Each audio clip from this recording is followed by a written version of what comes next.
Really? Okay. So my way of reading the introduction was not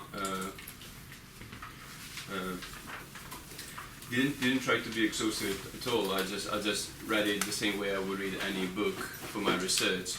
So I would just pick up the things that I think they relate to my research, and I will leave anything else that is important to anybody else to teach me, because I just didn't try to understand Deleuze through an introduction without knowing anything about him directly. Excuse me in case I say things that might be totally wrong. This is just what I took, but here we go. So the impression I have is that when he's talking about repetition, it could be speaking of the event for Heidegger, in the sense that if I exchange any time he talks about repetition with the event, it makes sense to me, at least. In fact, he's saying that repetition cannot be replaced, has no equivalent, is not due to laws, but it's always a miracle. So these things make me think that we're talking about something that is sacred, something that is opposed to not just generality, as he's saying, but also to the mundane, to the logic.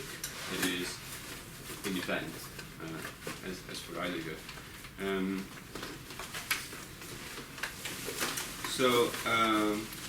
At the first page of the introduction, when he speaks about Monet paintings, I was very put off by that, because I think, at least in that case, he's definitely wrong about painting, at least. But then, if I don't take him literally, if I don't stop to the point that he's saying that the first painting of a series doesn't have an autonomy towards the other paintings of that series, which is something that I cannot take, because every painting is every artwork is autonomous and an absolute individual, no matter the other siblings they might have. But if I take this translation of event instead of repetition, then yes, I agree. The first time you have the event of an artwork, let's say a painting by Monet, that is the this event that they might recur, that you might look for that to recur again. So that's okay. I think I need to say this. What he does, the way he goes forward in relation to Heidegger, is that he's taking the principle of pleasure in the frame somehow, so that he's not saying, okay, there's the event, which is a miracle by itself, but there's also this somehow will. He's not talking about will, but this fact that when you have this event, then you're looking for a repetition.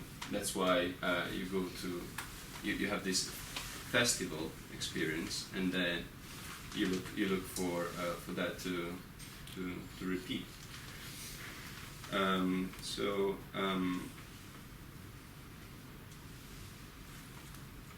So the repetition in the case of painting would be the repetition of going back and encounter again the painting you're already familiar with, and go back to that and see if you have this miracle happening again.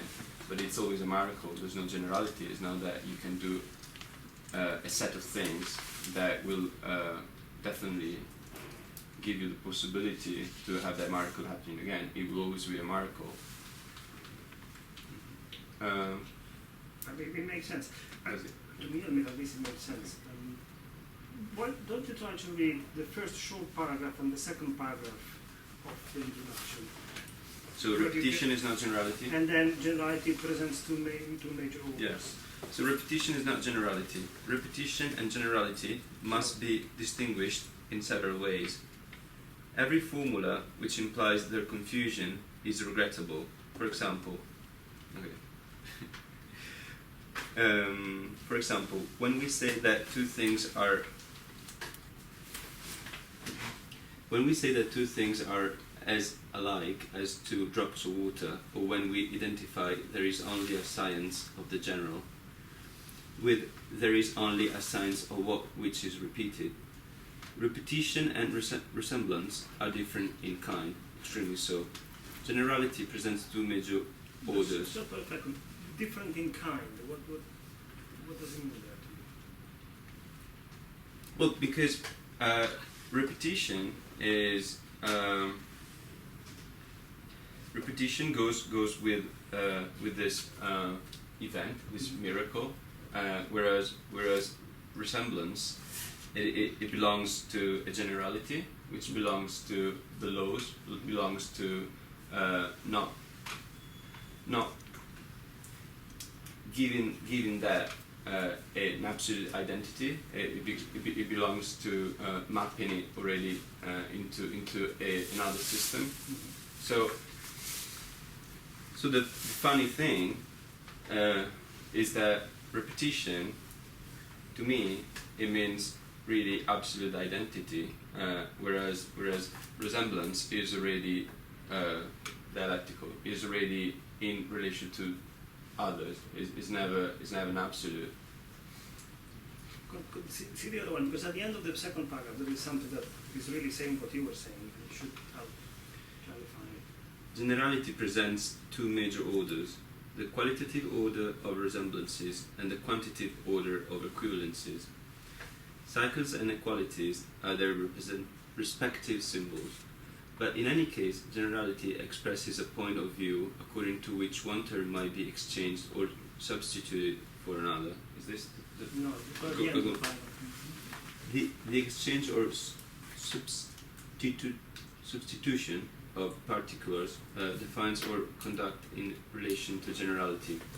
That is why the empiricists are now wrong to present general ideas as particular ideas in themselves, so long as they add the belief that each of these can be replaced by any other particular idea which resembles in a relation to a given word. By contrast, we can see that repetition is a necessary and justified conduct only in relation to that which cannot be replaced. Repetition as a conduct and as a point of view concerns non-exchangeable and non-substitutable singularities. Reflections, echoes, doubles, and souls do not belong to the domain of resemblance or equivalence, and it is no more possible to exchange one soul than it is to substitute real twins for one another. If exchange is the criterion of generality, theft and gift are those of repetition. There is, therefore, an economic difference between the two. Is this? Right. Well, there are a number of points that you actually were stopped. So No, I just didn't know when you want me to stop. Yeah. This is saying what I was trying to say, is saying that when you're talking about generalities, you never grant anything an absolute value. You always put this item within a broader context. Whereas in the case of repetition, although it is called repetition and one might think about a bigger picture, actually we're talking about an absolute identity, so an absolute individual. Then the reason why it is saying repetition rather than event or absolute individual to me is because he is taking into the picture this principle of pleasure, which is that once you have this miracle happening, somehow this might be just my too psychological, phenomenological way of looking at it, but what I understand is that, and what I experience, that when I have an encounter with, let's say, a painting, then that painting will never be a painting like the others for me. Will not be as the other thousand and thousand of painting I had encountered in museums. It will be forever an individual that I would go back and see with different eyes, with an expectation, and sometimes this expectation will be fulfilled with another little miracle happening. Many other times will not. I think probably the idea of painting might be a bit confusing, but if we're thinking about music, performances in general, that makes probably, I mean, it is probably easy to grasp. Like anytime Jakub performs Fatima, it's not. It is this first Fatima that happens anytime he does that, and there's a continuity. It's not that. When it's scripted in any way. Yeah. But there's still an order that makes it Fatima. Yeah, it is Fatima. It is not. If you are attuned to him doing Fatima, then that is really Fatima, and it happens. It is the event of Fatima. So, in fact, later on in the introduction, he is. Can I ask just like, sorry, Alberto, because for me, event, I mean, again, to see event and difference, they're different. So, funnily enough, well, I thought, the word which I was thinking now when we especially, we were talking about performances, paintings, encounters, for me, I think, in Heideggerian terms, probably, this, the repetition would stand closer to the word relation or relationship, the equal sign. Because I think later in the text, Deleuze talk about two sides which are constantly, at least two sides which are constantly shifting, in balance and excess and lack of whatever. So somehow, and especially because it's when you encounter Fatima, so there's always a link, and for me, I would think repetition more like a relation. Yeah. But when you say equal, it is equal to itself, because also in page 2 of the digital version. There was that little Heideggerian formula A equals A, and then I had a lot of headache for that. So for me, the repetition is something like that equal sign, more closer than say event. I mean, you were talking, about, experiencing a painting, and then you were verging closer to being, what in this moment. So I think we're trying to define that in relation to Heidegger, but that word for me just jumps and shifts all the time. Touching. So I don't know, it's mine.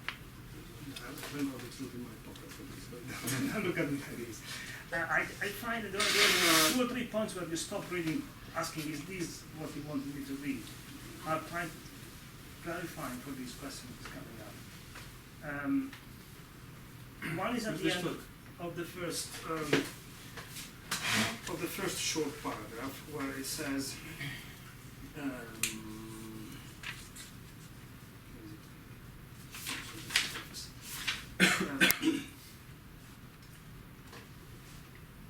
repetition and a sense of difference in kind. Where is that? The generality is the order of equivalences. Then, a bit further down, it says, the exchange or substitution of particular defines our conduct in relation to generality. And then again, it says something else, and then toward the end, it says, if exchange is the criterion of generality, theft and gift are those of repetition. There is therefore an economic difference between the two. That to me is, from what you were saying about encountering a painting as an event and not being able to repeat either the painting or the event of encountering, to me this was resonating as just the beginning of the text. Yeah, that was one of the things that made me think in that way. It makes total sense to me, the gift, because an encounter is always a gift. Dwelling is a gift as well. Like it's not useful in any utilitarian sense. It's always allowing to the other to perform its otherness, and in allowing the other to be perform its otherness, one also in exchange has the possibility to be more human, more so it performs its own humanity. It's not only a gift; it's also a theft. But the theft, that's the thing that I was puzzled. Like I was trying to imagine when theft can occur, and I don't really What have happens with gift and theft?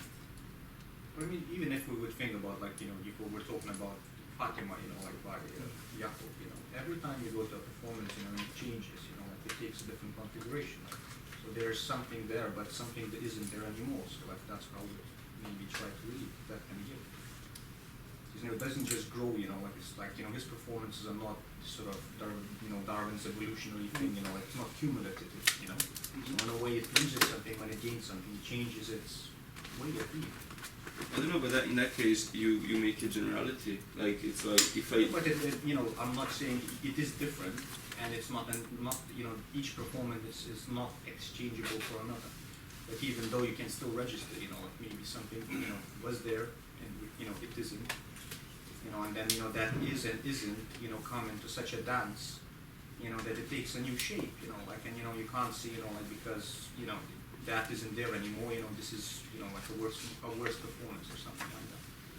You know, it's But I think that precisely to analyze this is to distantiate yourself from that and to yeah, but establish you know, a generality of yeah, but you know, when you see, you know, like one performance and you go to another, you know, you don't collapse into amnesia, do you? no, but if you encounter in the sense that anytime I encounter you, I think that I encounter you. I don't think that You still you. have memory. But I don't think think he's a different person from last month. You know. I don't. Yeah, but you know, I'm in a different way. I believe you're propping yourself up upon one detail that might lead you somewhere that is not what Deleuze is trying to say. I mean, to my understanding, from my understanding of what Deleuze has in his book, you started off with the event as something that cannot be repeated, as that not be exchanged, so it's new each time, and that makes sense to what you spoke about thinking. I'm not sure when all you were saying about performance and understanding it, but not being coded anywhere, how much that immediately refers to it. No, I just think that it's just this level of encounter that I understand in terms of attunement, like in terms of Kierkegaard rather than Nietzsche. It just goes beyond the issue itself of comparing one experience with another. They all are. That is correct. That is correct. You don't compare one experience with another. That's precisely the point. This is why I was emphasizing so much theft and gift. What is it? Would you try? Would you like to try?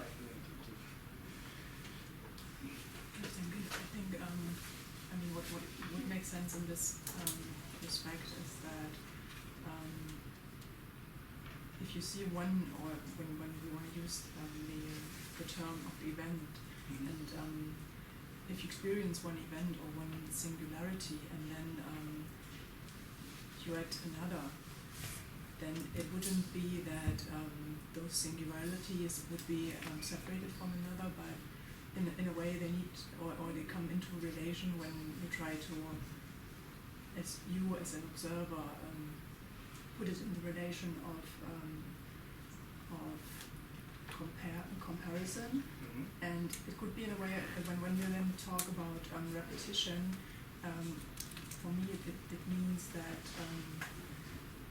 the one event will be integrated in the next. It wouldn't be two entities, but one, and that's what it means that it cannot be exchanged in the sense that one performance and the other one, although it might be the completely same set, won't be the same, because you will experience, even though it will be exactly the same, because you already assimilate the first one. So it is actually then in addition to the first singularity, and in this sense it would be then a theft or a gift in terms of whatever the difference would be that you extract from it. So it's maybe you just, to me Deleuze is very visual in the way he writes, and that's probably what makes it difficult the first time. I mean, he writes more as a storyteller at times than as a philosopher. In this sentence, if the exchange is the criterion of generality, theft and gift are those of repetition. There is therefore an economic difference between the two. Now, if you connect this to something he writes in the preface, where he speaks of the second preface, not the one to the English edition, where he speaks of Heidegger's ontological difference.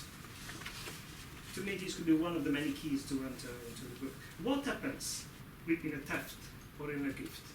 something is taken away or is added to, Well, whereas an vice exchange. versa, what is not happening in a theft and a gift? An exchange, an It equation. will be yes. So you don't pay. There isn't an economy which has A equals A. There isn't these formula. And because they all work to me of difference, want to move away from the principle of identity, which is has been the kernel of Western thought. So if you now go back to and put something that is, because no other definition of very factor is. Laura, am I right? Yeah, I suppose I was thinking like it's kind of like instead of sort of this sort of instead of this focus on identity, it's like singularity. It's the move to singularity instead of identity, of working out what's at stake in that move.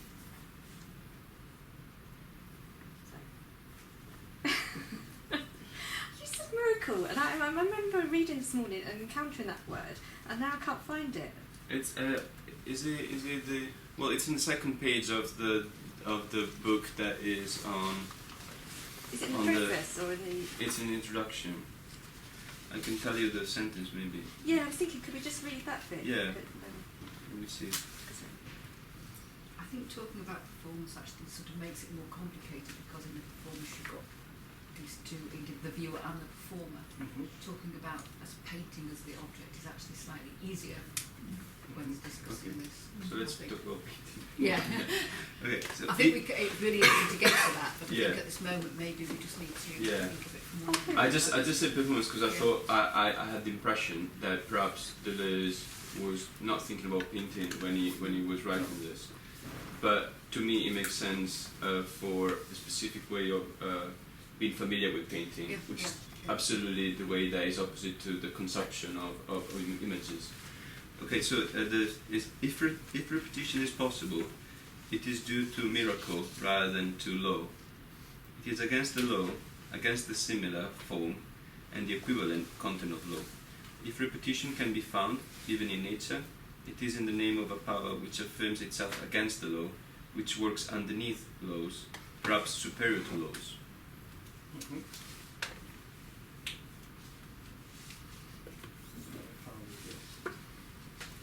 yeah, so then it says, if repetition exists, it expresses at once a singularity opposed to the generality, opposed to the general.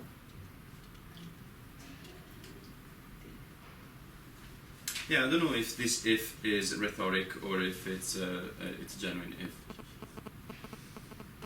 I suppose I was just thinking, miracle makes it all sound rather like ideology or something, like sort of mystical. Whereas, But what happens in a miracle that is not scientific? The fact that you don't track which were the causes and you so that's like a bubble. That's a piece of sacred that cannot be cannot be. It's always an alien.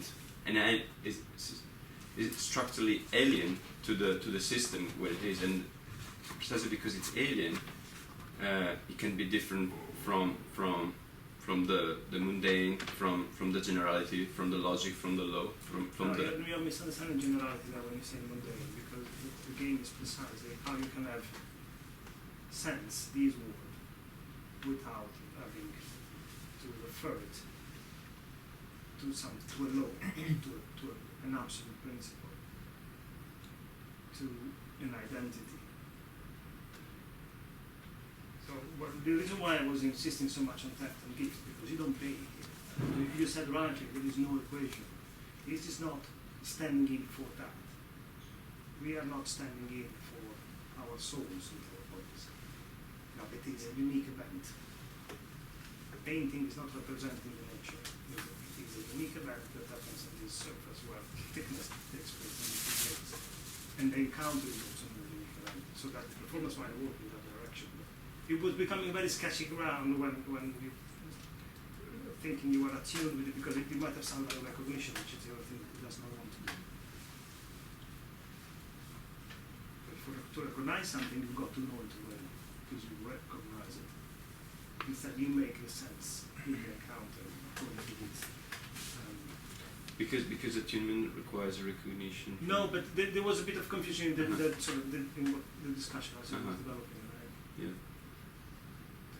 The way I was getting it, at least. I just was because like it was, I suppose when the word miracle, I suppose associate with sort of like God's intervention or something. Which so I don't think he's like arguing that there needs to be God's intervention, but maybe you didn't mean it in that sense. No, like miracle, just in the sense that absolutely not because there's an entity that causes it, and it's precisely because you don't track a cause, because you on a logic level, if you want to say that there's always an economy, there's always a system, and if you want to posit the possibility of something that is outside of that system but still is hosted somehow as an alien in the system, that thing can be called as a disruption, as a miracle, as something that just says. Yeah, I suppose I was just wondering about that sort of concept of sort of miracle chance or sort of arbitrary. I suppose like go back to his page where it's XX, where he says that he contrasts these two things in italics, where he says pure difference and a complex repetition. So I'm thinking complex repetition in relation to sort of complexity, those notions, which don't sort of associate the pure difference with his notion of the virtual, which he sort of unpacks later. But I suppose I was just sort of, but I suppose I was sort of thinking, I didn't really position the miracle with a pure difference, although there is a sort of like liberation in the radical difference. So I was just I wasn't like I was just sort of I suppose I was just slightly like warning whether we should be careful with that word miracle, because he does say, like in that bit which she just read out where the miracle things, he says if repetition is possible it is due to miracle. Well, repetition in a way it's like timbre is possible, but perfect repetition, is that possible? So if perfect repetition was possible, then it would become like a perfect pattern. It would be a pattern with identity rather than the pattern of singularity. So I'm just trying to sort of relate this to this sort of, I think we could slightly go off track with this, where miracle might take us. But on the other hand, there's a sort of we don't want to lose the sense of there's something really precious he's open up in this radical difference. There's an opening up which is important. So Perhaps sorry, I didn't mean to say. by starting with the introduction, we have jumped in, not really the deep end, but it was a bit too deep for us. The preface of the English edition, so the first preface, The second paragraph, the first is just fluff, but the second paragraph is quite clarifying with what he's trying to do. Can I just add something about miracle? What's the word miracle just chosen simply because it's not something that has a history. It's just yeah. So there's no repetition. It's just no representation. yeah. I mean, yes, non-exchange as well of what, because Yes. like about, when you think about the miracle, that's the first thing which springs into my mind, it is non-equivalent and non-exchangeable, so that's why I think maybe that word is used, because Yes, it sort of yes. signifies the beyond rational logic. I thought he was being a bit sarcastic with it, actually. You want to think that when these words is what actually isn't.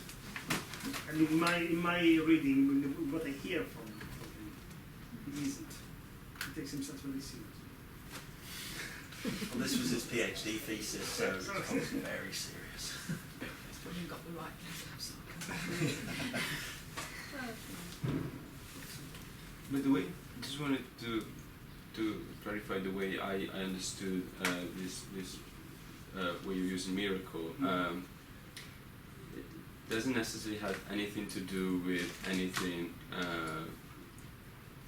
special. It just is special for you, in the sense that I imagine that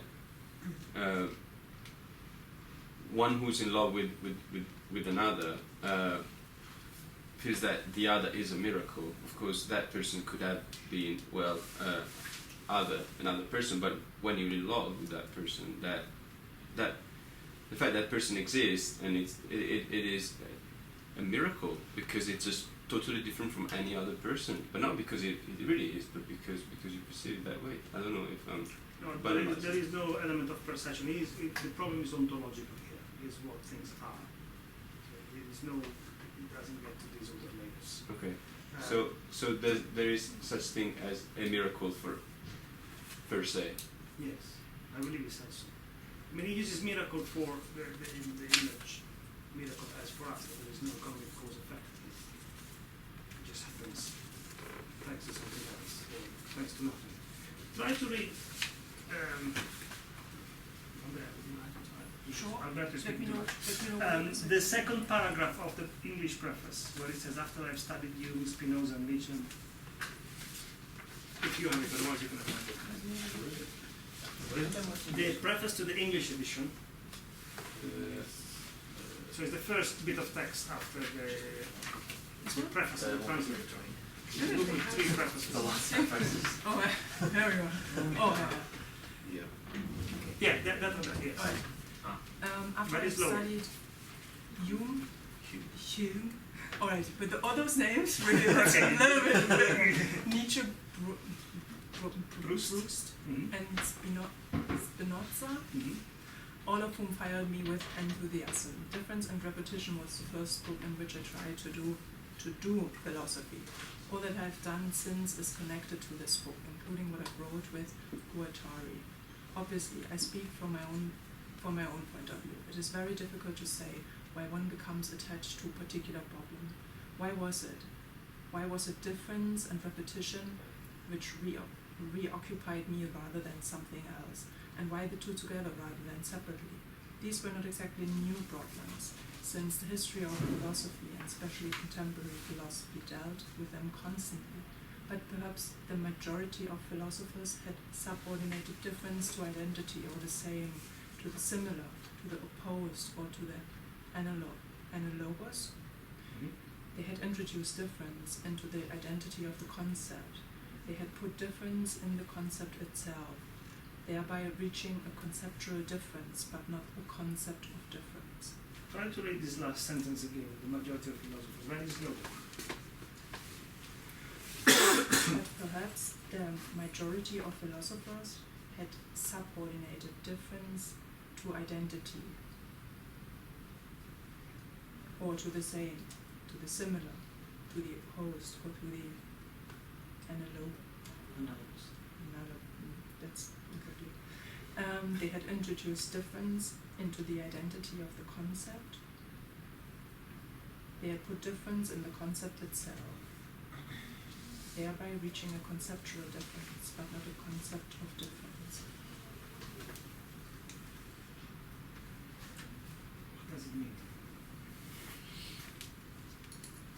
It's describing dialectic in a sense, or the dialectic philosophy is one that unites I equals I and I equals non-I together.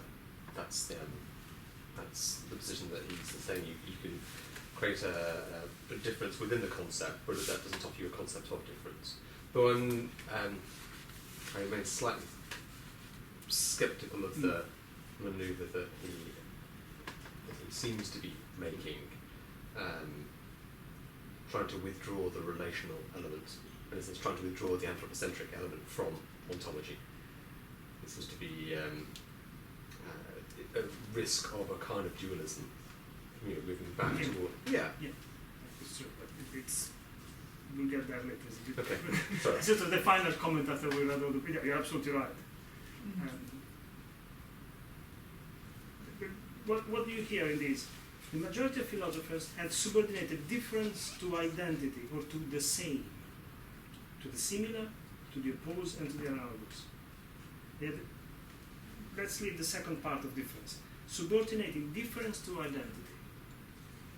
I think that's actually what was for me at this point quite understandable in the sense that if an identity stands for itself in the way of what he would probably refer as the three thought. Tree of thought. The tree of thought, and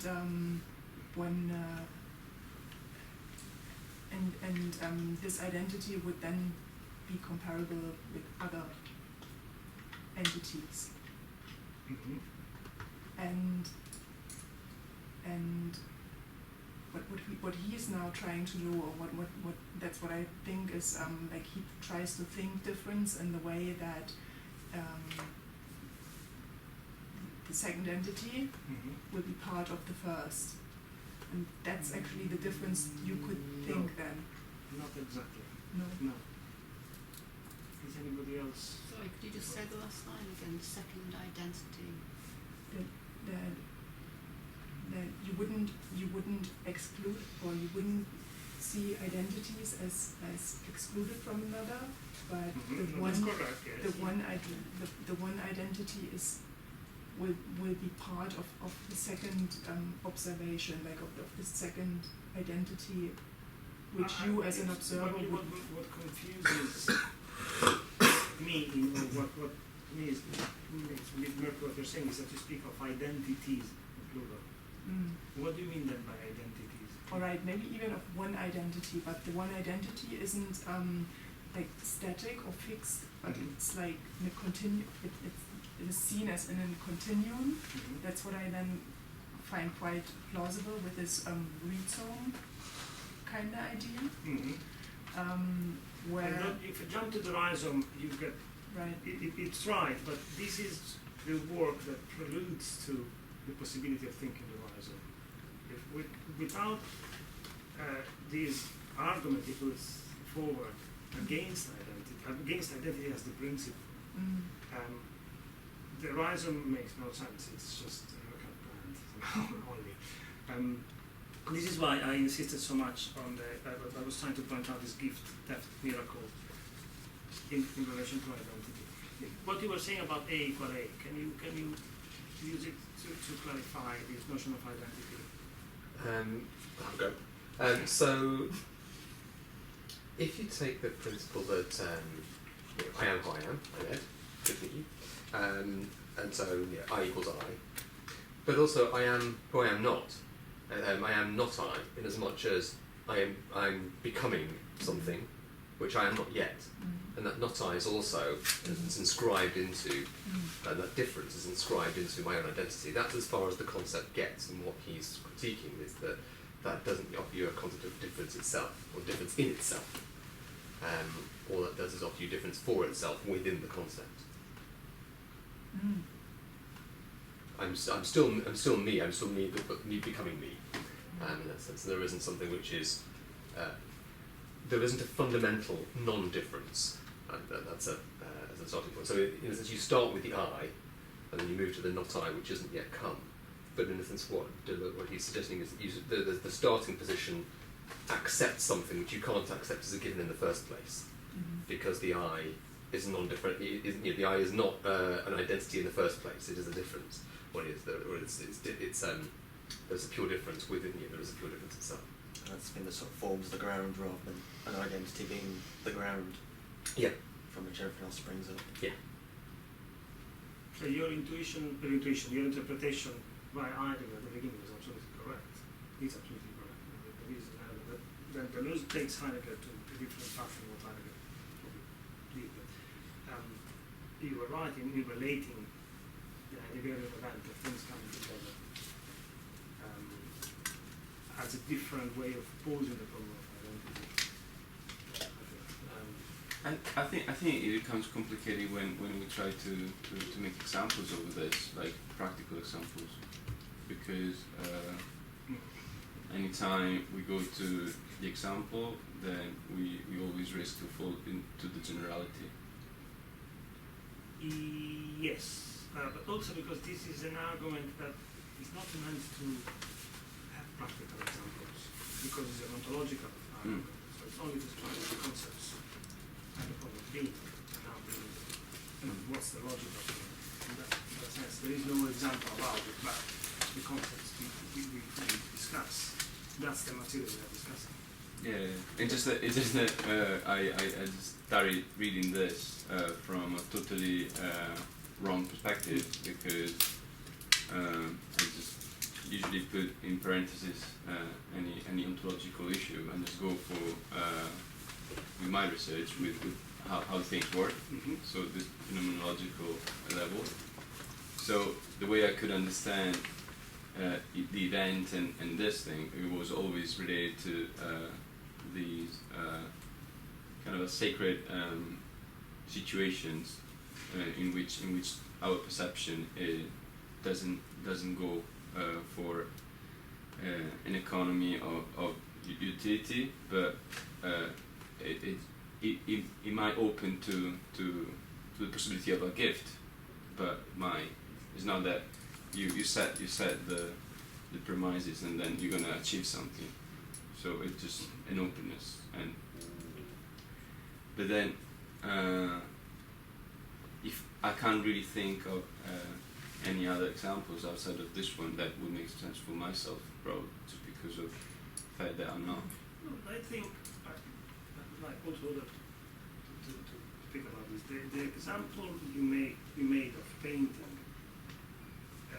is suits very well for this, because this is the logic that Deleuze tries to explain is the logic of an event, but then can be exemplified with painting or performance or music or something else. That makes perfect. Then you can make examples, yes. But you need to go from here to the event in order to make examples. If you want to make examples of the ontological problem, you're right, you fall back into the generality and priority that is not allowed here. Does it make sense? Is there something like, just to take a musical example for a moment, so Maya and I can at least have a conversation for a moment and share if you like. And Thomas as well. Are people familiar with Steve Reich? Yeah. Okay. And with a piece like clapping music? So you can join me for a second. Okay. But it's built on repetition. But it's built on repetitions that kind of move out of phase with each other, and then there's a kind of phasing, looping back with the phase back to a kind of starting point where all of the rhythms are in unison. But there's that sense of a repetition which it has a motion and a dynamic and it's a logic to the process that it's moving from one place to another. Then you have a different set of repetitive processes also incorporated within minimum. There's a piece like Exa Henry Flint, or otherwise known as Arabic numeral.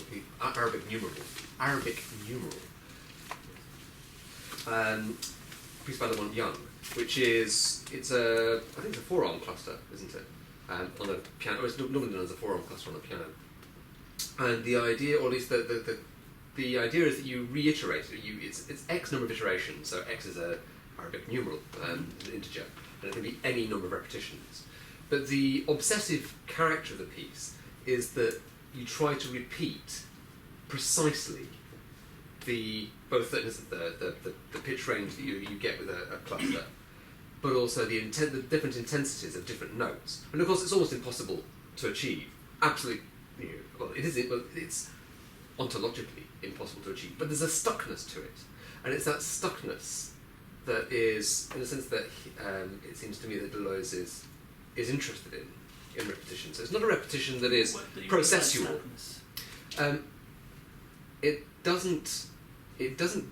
Each repetition doesn't produce a relationship to the prior repetition, to the prior repetition, to the prior repetition. Each one is an entity in its own sense. It's not trying to be the perfect iteration. It can only, in a sense, it doesn't then sever a relationship that sets a relationship to the next one, and so on and so forth. It constantly gets stuck on itself. And what he seems to describe is something that is in between the different iterations of that cluster, and it's that stuckness, that temporality, not being circumscribed and not being defined as a moment by moment, as not tracking a course. So a repetition that goes somewhere and comes back, and you've got kind of this nice happy form that describes or an arc or a period of time, but something which in a sense doesn't go anywhere. But by not going anywhere, actually it does open up, because he talks about repetition being the future, or in the sense of being a way of incorporating, or a way of accessing, a way of, I'm not using the right kind of words, but a way of articulating, engaging with a time in its impossibility, at least a time that in its miraculous form. So a time that isn't caused by A following B following C that moves on from here to there, but opens up the possibility of something that you don't know is there. And there are many composers who Well, played around with this. Yeah, I mean, repetition. you go back to Vexation, so Sathi's piece Yeah, prior or to. like, yeah, and also then people experiment with robots and getting all these densities of playing this same note. There's a robot pieces doing that. There's but then you feel strange as a listener because you hear something that's actually impossible. So you have all the possibilities of pressing that note. It's like an IKEA testing, isn't it? And this drawer has been opened 1,750 times. But then there's an element of that to it, which is what Freud would call drive. But there's or you see, there's a. Sorry, I haven't got that far into it. Previous reading, but he does draw on Freud, or he does relate to. Yeah, the rest of the Freud is it's a different part because you just some parts and it takes all the. There is another point in the translator preface which I believe can also be helpful. It's on page 8 of the translator preface in Latin numerals. Has everybody copied? It's up on the page 8, where it speaks of, does Deleuze make a significant use of the distinction? You see? Yeah. Yeah. Can you read that Sure. sentence to the period? Thus, Deleuze makes significant use of the distinction in French between différencier, to make or become different, and différencier, which is restricted to the mathematical operation. There is something quite interesting. Pardon my French. One has got a C, one has got a T. Okay, there is. One is a process of to make a difference, or to become different, and the other one is the mathematical operation. Now, I don't know what the mathematical operation is in this sentence, in this case, but it is that difference that is making a difference, enough to make a difference in itself. It does not need any example as Alberto will later. This is what I was hearing with it, unless Lauren has more knowledge about it than we do. I mean, he's saying the distinction between of the English and the French, but I mean it's to me it's like the I can't remember which way round it is with this the italicised C and T, but one of them relates more to the virtual, the other one relates to the actualisation. In terms of like Deleuze's those two key ideas of Deleuze. So I would wait to get to virtual actualization because we are still trying to understand what. Well, I suppose I don't find it that maybe helpful, that Mm. particular little quote on it, because I think what he does with it is more specific.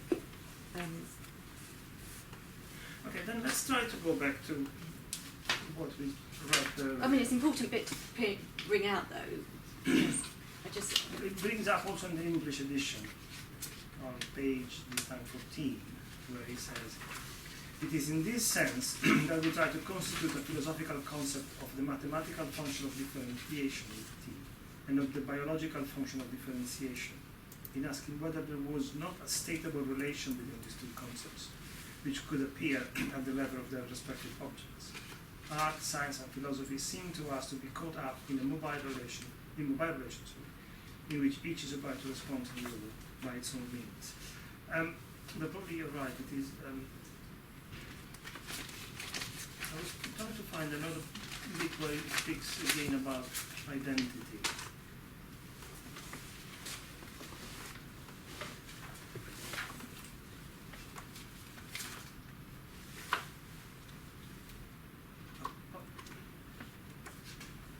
How far did you go in reading it? Did you read all the introduction? Yeah. Did you?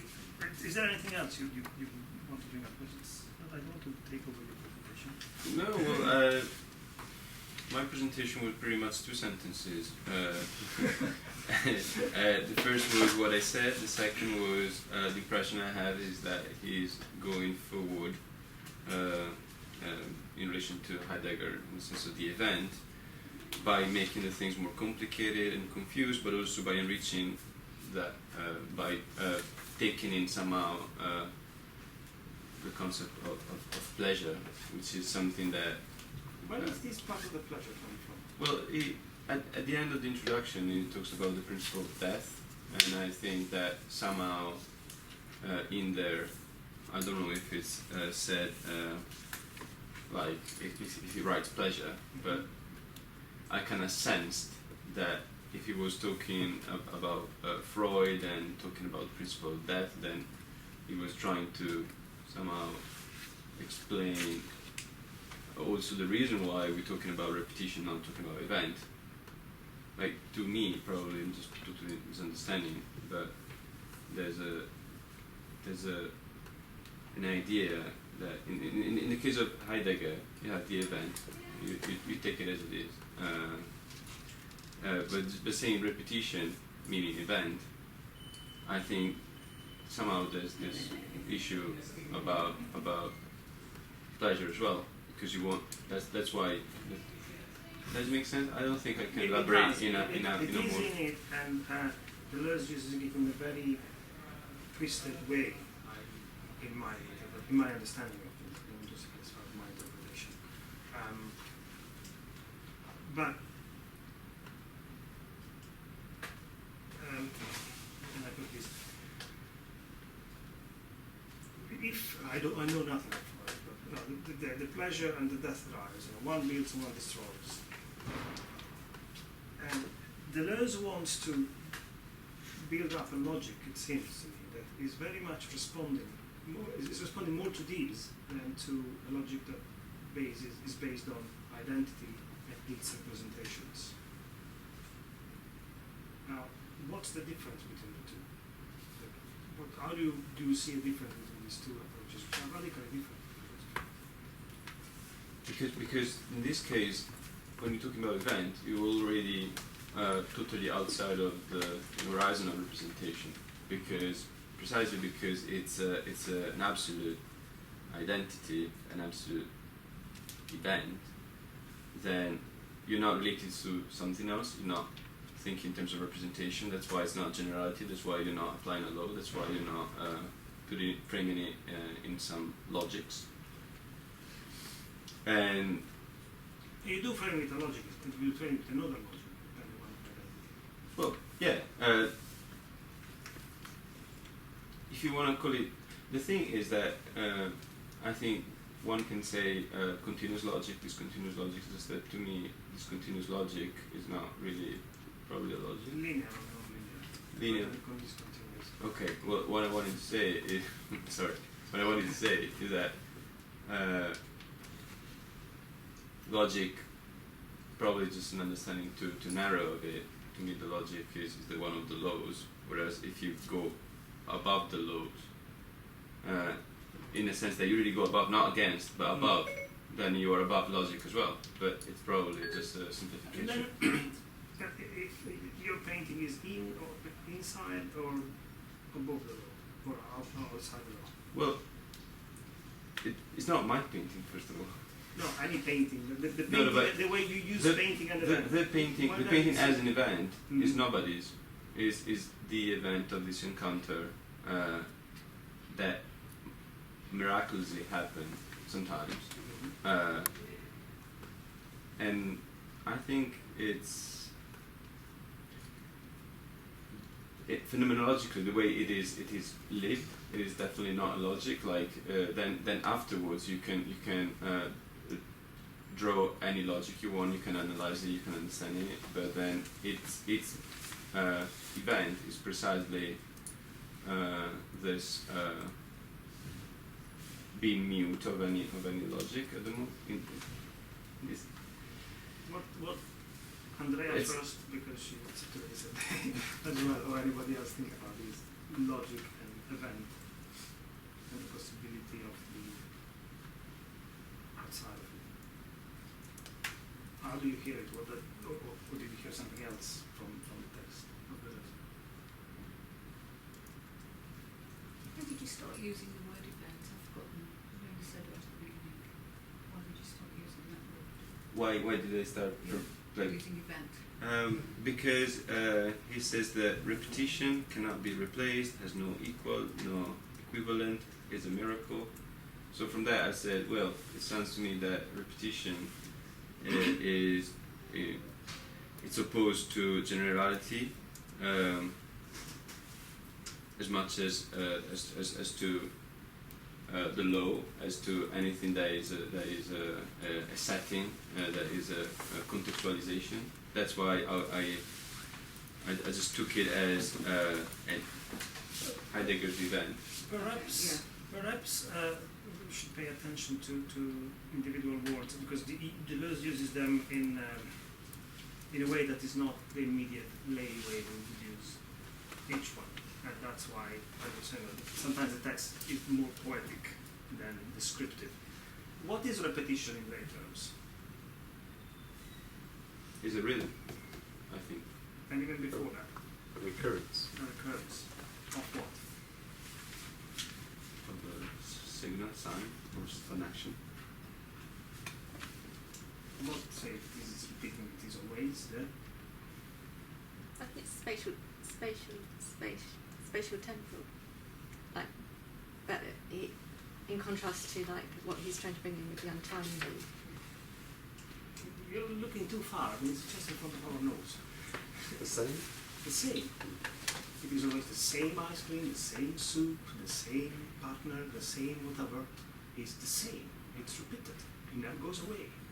And it's terribly boring. That's repetition as we understand it normally. Or absolute space and time would be the same. That would be a notion of the same. What do you mean by that? Well, if you were to believe in absolute space and time, then that's belief in the same in that sense. Space and time are the same with a capital S, and they are repeated everywhere. They are isotropic space, for example.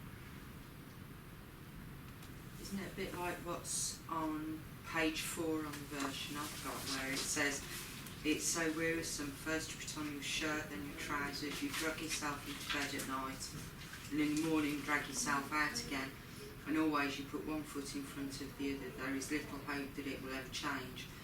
Millions have always done it like that, and millions more will do so after us. Moreover, since we're made up of two halves which both do the same thing, everything's done twice. It's all very boring and very, very I sad. didn't even remember this, yes. And I'm just like that. That just stuck with me when what you were saying. Just So, if repetition is the repetition of the same in terms that Deleuze wants to distance himself from, and he's saying at the beginning, in the preface, English preface, this is what Western thought has done. Perhaps the majority of philosophers had subordinated difference to identity or to the same. So one sees, well, there's been the same so far. Now there is also lemon plus strawberry ice cream. Great difference. You can cheer. But this is, as Gay just pointed out, it's terribly boring and sad. But this two halves thing, What is it to us? Yeah, two halves thing, I'm not sure I get it so well, but it sounds very curious. Is anybody hearing something in these two halves? I described it earlier. The whole book eats at Hegel constantly. Basically, I equals not I. That's the So two halves, there is me Right. and the not me. and they're just going. Me and not me. And the two make me, the self. And also, but that is oppositional. Dialectic. And then dialectical. But it will come up in the chapter difference in itself. But it actually mentions it in the preface, in the second preface.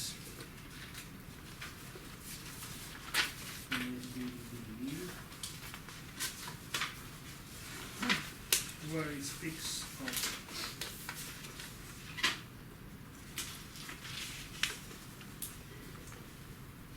difference and negation.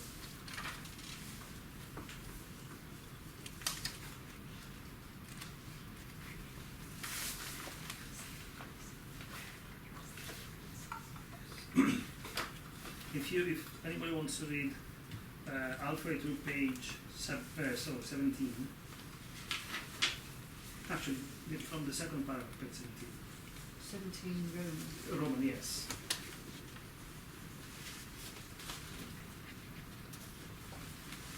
That might be a different page. Yeah, it's structure to the PDF.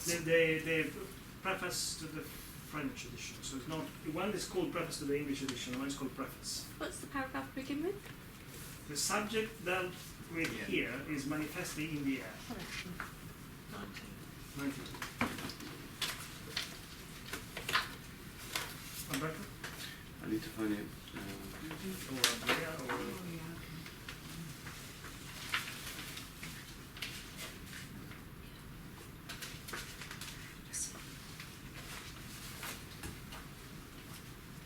Oh, is it the first page of the preface? Yeah, the second paragraph. I was page 19 of the introduction. Wait. No, go ahead. Very slowly, because it is dense paragraph. The subject dealt with here is manifestly in the air. The science may be noted. Heidegger's more or more pronounced orientation towards a philosophy of ontological difference, the structuralist logic based upon a distribution of differential characters within space of coexistence, contemporary ethnovelist art, which revolves around difference and repetition, not only in its most abstract reflections but also in its effective techniques. The discovery in a variety of fields of a power peculiar to repetition, power which also inhabits the unconscious, language and art. All these science may be attributed to a generalized Hear it now, read it very, very slowly what follows. Difference and repetition have taken the place of the identical and the negative of identity and contradiction. Then one more sentence. For difference implies the negative, and allows itself to lead to contradiction only to the extent that its subordination to the identical is maintained. The primacy of identity, however conceived, defines the work of representation. When somebody else wants to read again this generalized anti-Hegelianism. Can I put a little short quote from a different text by Deleuze? Okay. Then we go back. but the puts this in context to an extent. It's a commentary on Jean Hippolyte's Logique et Existence, which is itself drawing the line between Hegel's phenomenology and the logic. It says, philosophy must be ontology. It cannot be anything else. But there is no ontology of essence, there is only an ontology of sense, by which he means, for Hegel, the absolute is the concept. So the essence of things is only the essence of things insofar as they are understood by... Where are you reading from, sorry? So it's from it's an appendix, it's a short review that's added to Jean Hippolyte's Logique et Existence. But it's, in a sense, it's because so much of this thought comes out of a rejection of an Hegelian system. Otherwise, it's a useful, just little, fairly concise representation of why Hegel's thought is a problem, and why, in the sense, the problem that he's trying to solve in this way. And he's saying that there has to be an ontology of essence, not an ontology of sense. The problem with Hegel, or is the problem with the phenomenology, is that the essences are only described, essences are only essences insofar as they are concepts for people to understand. So in a sense, there is not a pure essence, there is not a pure difference within Hegel. So he says that, it seems, is the theme of this essential book. His very style is extremely powerful. That philosophy must be ontology means, first of all, that it is not anthropology. So it's not a human-centered, it's not a self-centered way of defining essences. I think that's... Can you read the sentence again? Sure. So, philosophy must be ontology. It cannot be anything else. But there is no ontology of essence. There is only an ontology of sense. That, it seems, is the theme of this essential book, whose very style is extremely powerful. That philosophy must be ontology means, first of all, that it is not anthropology. So it is, it's brilliant as a sentence, but it also goes very further, much further than the little initial threshold we were talking about. Sure, Yeah. exactly. So can I ask about the last sentence, coming back to this book, that said the primacy of identity, however conceived, defines the world of representation. Mm-hmm. What I hear, in this sentence and that paragraph, Mm-hmm. that you basically, if that's the logic of identity, then there must be is and isn't. Mm-hmm. Is that right? And that's basically Yes. the move, which is clear-cut line, or like whatever line needs to go away. Like if we're going like with Deleuze, because that's what I hear pretty much. I think you're right. Say it again, slower, A less convoluted way. and with more. So yeah, the primacy of identity. So that is. However conceived, defining the world of representation, because there must be isn't. To which to each is there must be an isn't. Like if you have an identity. So, and if you get rid of that, if you get rid of the identity, then isn't collapses, and then you get the nice dance. So, a not a. Yeah. What would you call the isn't in reference to the identity? Oh. What position does it cover? The isn't. The isn't. Yeah. Ask me again, sorry. I'll try to There reframe is the the question. is, which is the identity, and to each is, you said, there must be And isn't. an is.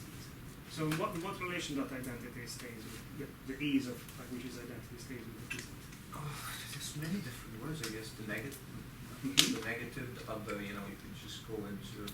Or then another option is. Help me. Representation.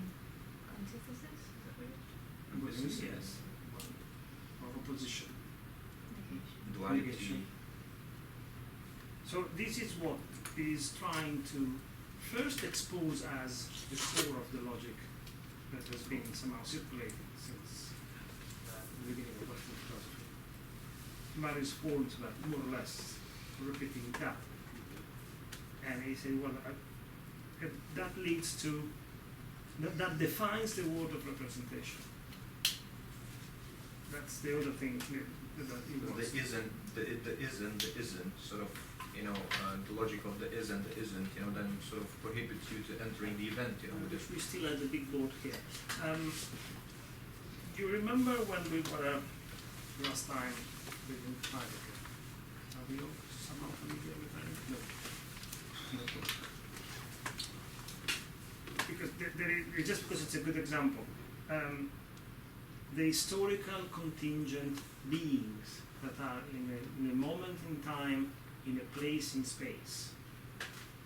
And there are many, and they are plural, and they are time constrained, space constrained. And then there is being with a capital B, which is the essence, which is outside time and space, and to which each single being, with a small b, can be reconduced.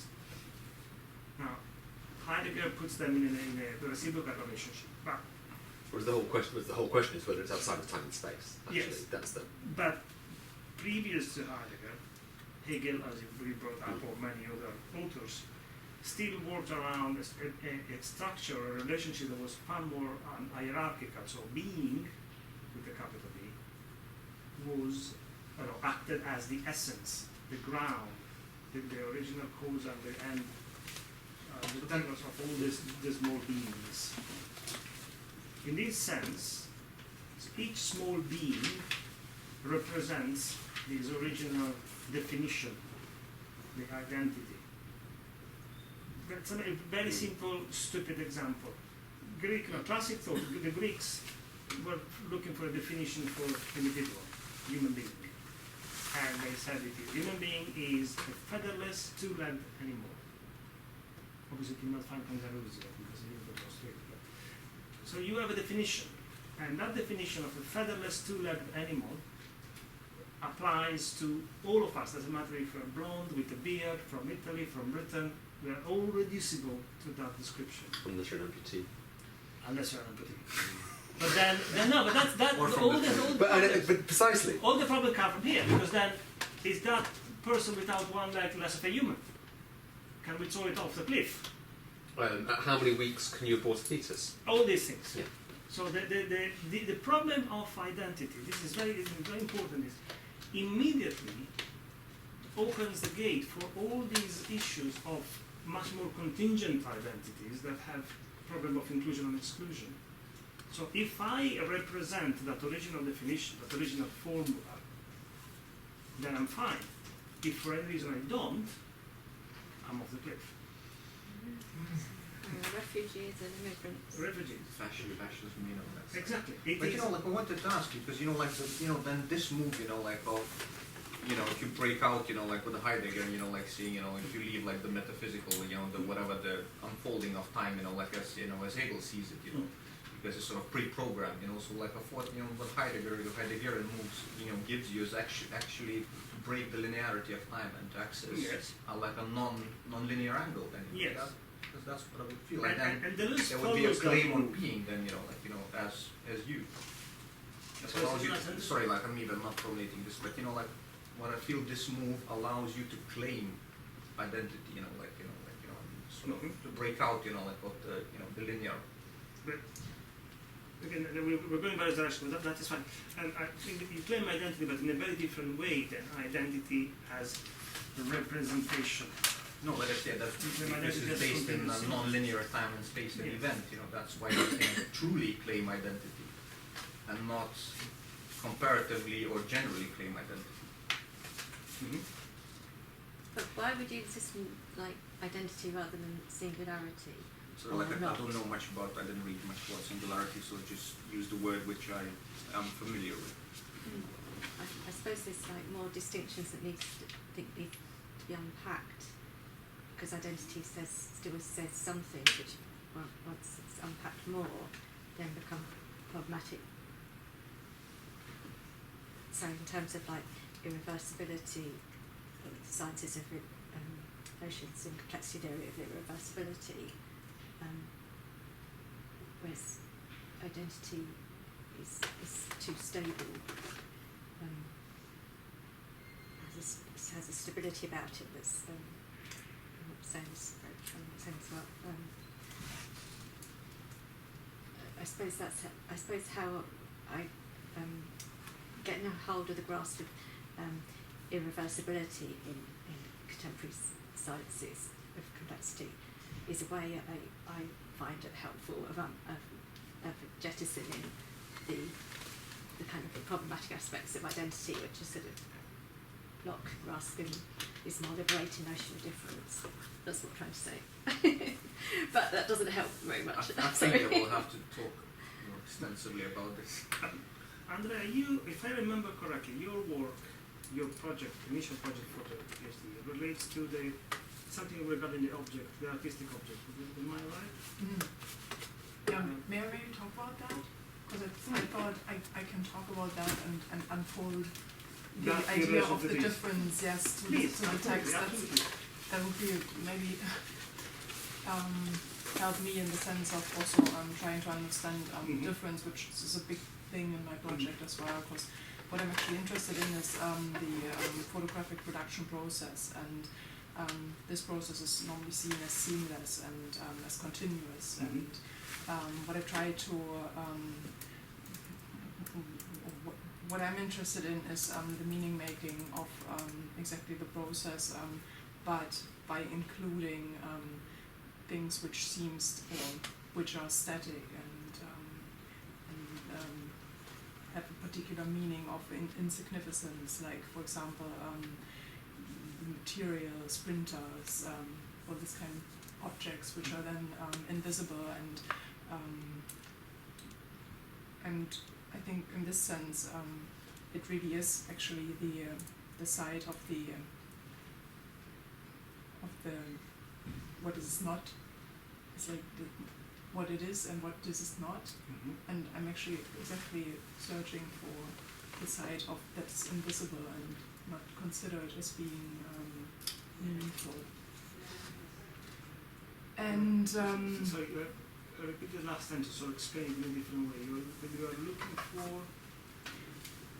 Actually, I mean, to give you an example, and that's why I also brought exactly this as what the project actually started is with a piece of which comes out, which is part of the process, which is actually regarded as being waste, and I got really interested in especially this particular part of the film when you insert the bullet into the camera, and then it appears actually this particular kind of expression, which then looks when you print it like this, and then I try to find several, or to find a way of getting close to this particular appearance, and the thing is, as far as I normally think about it, is that this is one thing, or this might be. This is one form, but all the others are forms as well.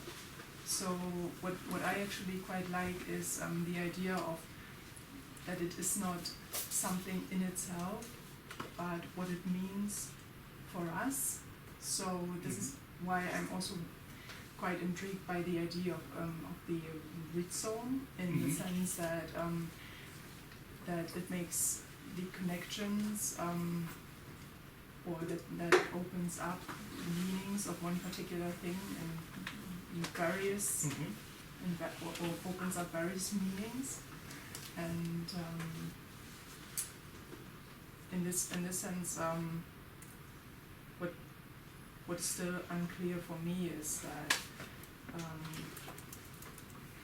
when we talk about that, there is not a thing such as essence. Or such as a ground, where it's actually grounded.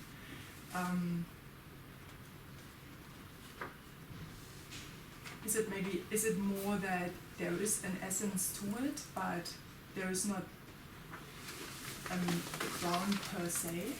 where it's like the tree that it starts with the seed, so it starts actually somewhere and then works its way in various directions. But I'm quite confused about the idea then whether is he still using, or is it still the thing of the identity which is central in this? Okay, in I this think that using photography is a fantastic way to approach this, because photography is the image of photography. The way photography is understood in a lay sense is precisely the game of the primacy of identity and representation. Mm-hmm. I take a picture of Chris, and it's Chris first, and then the camera is a transparent object, and I have an image of Chris, representation. Chris can exist entirely separated from the image, and the image can only be a consequence of Chris. And that would be the economy where there is an original and a copy, a cause and an effect. And instead, rightly so, Alberto opened up this problem with this conversation we're having about the difference of repetition with the concept of event. All of a sudden, there is this entire stretch where Chris, the camera and the image, and all the circulation of the image, whether it is a printed one or a digital one, form something that makes sense for us, to which we react, into which we can plug new things, out of which we take other bits, so it becomes rhizomatic. What is very interesting to me here, and I really think of, because I somehow value it, I think photography is a very good example for some parts of philosophy. You might actually want to read the thesis of Daniel Liebenstein, who wrote about, you know about it. Is that it doesn't have to be like this. We don't have to take the a priori element of the reality we're photographing and take it into an image, because on the layers of, beside of the technology that happens in between, without which it would not be possible to record an image, and the chemistry and the optical laws and so forth, there is also, cutting across this line from Chris to a photograph, there is the whole history of visuals, painting, graphic design, and then after that the history of cinema, that are constantly splicing this line and constantly adding one works in reference to that instead of a neutral and pure possibility of copying the reality. So but to get to the point of to get to the horizon, to look at how things can ramify from the possibility of taking a photograph and thinking there is a reality and I shall copy it, and why is the problem? Why is there anything to think about it? Or probably it can be also related to music, with the idea of from if there is a written score, how that is then performed. Now I know nothing of thinking about music, but that always puzzles me. Is the music already the score or not? Well, there are whole systems of thought based on the score being a work, but it's come under intense criticism for the last 3 decades. But you'll still find firm believers. Right. And so a firm believer on the score could be a firm believer on the principle of identity, which sees what I am. The text in the play. Yes, the text and the play. So there is something, and there is its image. Now, in order to break this line and to start looking at the ramification that one can have in the fact that it is possible to take a photograph, it is possible to play music with or without score. The music exists in the first place, and we have expectations about it, and memories, and an image which is more or less well informed and so forth. One has to understand how to break away from the principle of identity and shift the emphasis onto difference. And Deleuze writes 400 pages about that. This shift, this is what he's trying to do. He does, yeah. And it is a rather successful and complete attempt in doing that. Now, my understanding of what is trying to say, which is just my subjective, it's not that I want to teach anything here, is that the shift is from a solid point that was to be, if we keep the example of photography, it is the subject one is photographing. That is dissolved, or better, the attention is shifted to following Heidegger to what is next to the subject, to that nothing that is not the subject. And that then becomes a sort of continuous horizon fall around it. All that is not even a sum of all the differences, because we will see the difference in itself. Deleuze speaks of difference and not differences, because differences will be attributes of existing representations, examples of identity. So it's not how different I am from Chris, from Roberto, from you, from Dane, from Ed. It's that there is difference, pure difference, nothing but difference. It is an interpretation of the opposition of being and nothing, where nothing is precisely all that being is not, but there is no opposition here. And the argument is quite complex when you look at it. So you see that difference is being. Well, Deleuze does not want to say that. Heidegger says that early in his work, and Hegel, in the Science of Logic, plays with his argument. There are 2 or 3 pages in the Science of Logic, is somewhere there, where, if I remember it correctly, he says there is being, and then there is nothing. And nothing is nothing. Is not. All that being is not is nothing. Because being is the infinitive of all possibilities, and nothing is is the opposite of that. But precisely because it is nothing, it is, therefore nothing is being. And being is not. And the two start playing around in a circle. You've got there, I think I'll change. I haven't described it properly because the language, the terminology is very specific and makes it more. Can anybody see the logic of sense? Not logic of sense, sense of logic. It's a sort of olive green thick book. It used to be there, but maybe it's not. Is this something to do with horizontal and vertical planes? Yes, it will do actually. It does mention it here. I can't think where I got that from. Yeah, no, it does say that. Because the vertical, or the horizontal one, if there is a ground, then you have a vertical tree rooted in the ground, and then there is a trunk, and then there are all those branches and the leaves. So you have a logic that needs the ground, needs to go through the ground. So you have a logic that is the equation of Bertrand mentioned at the beginning. Which, for this representation, this moment here in time and space, this afternoon, with possibility of brain us trying to understand the difference of repetition, there is a cause, an original cause, or an end that we have to reach. Somehow it's already written somewhere. We are representing, we are standing in for something that we have to reach sometime in the future. So that would be the vertical one.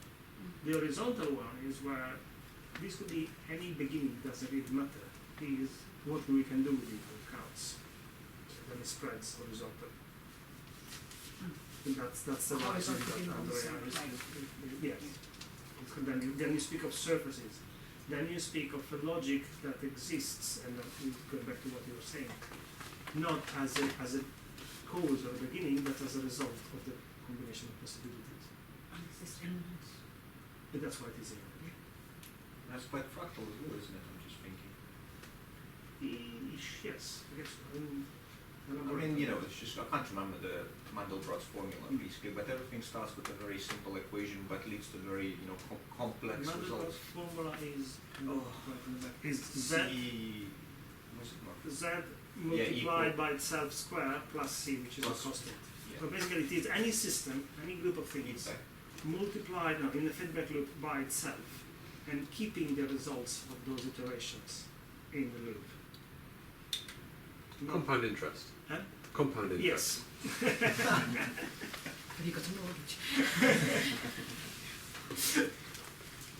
Incredible source.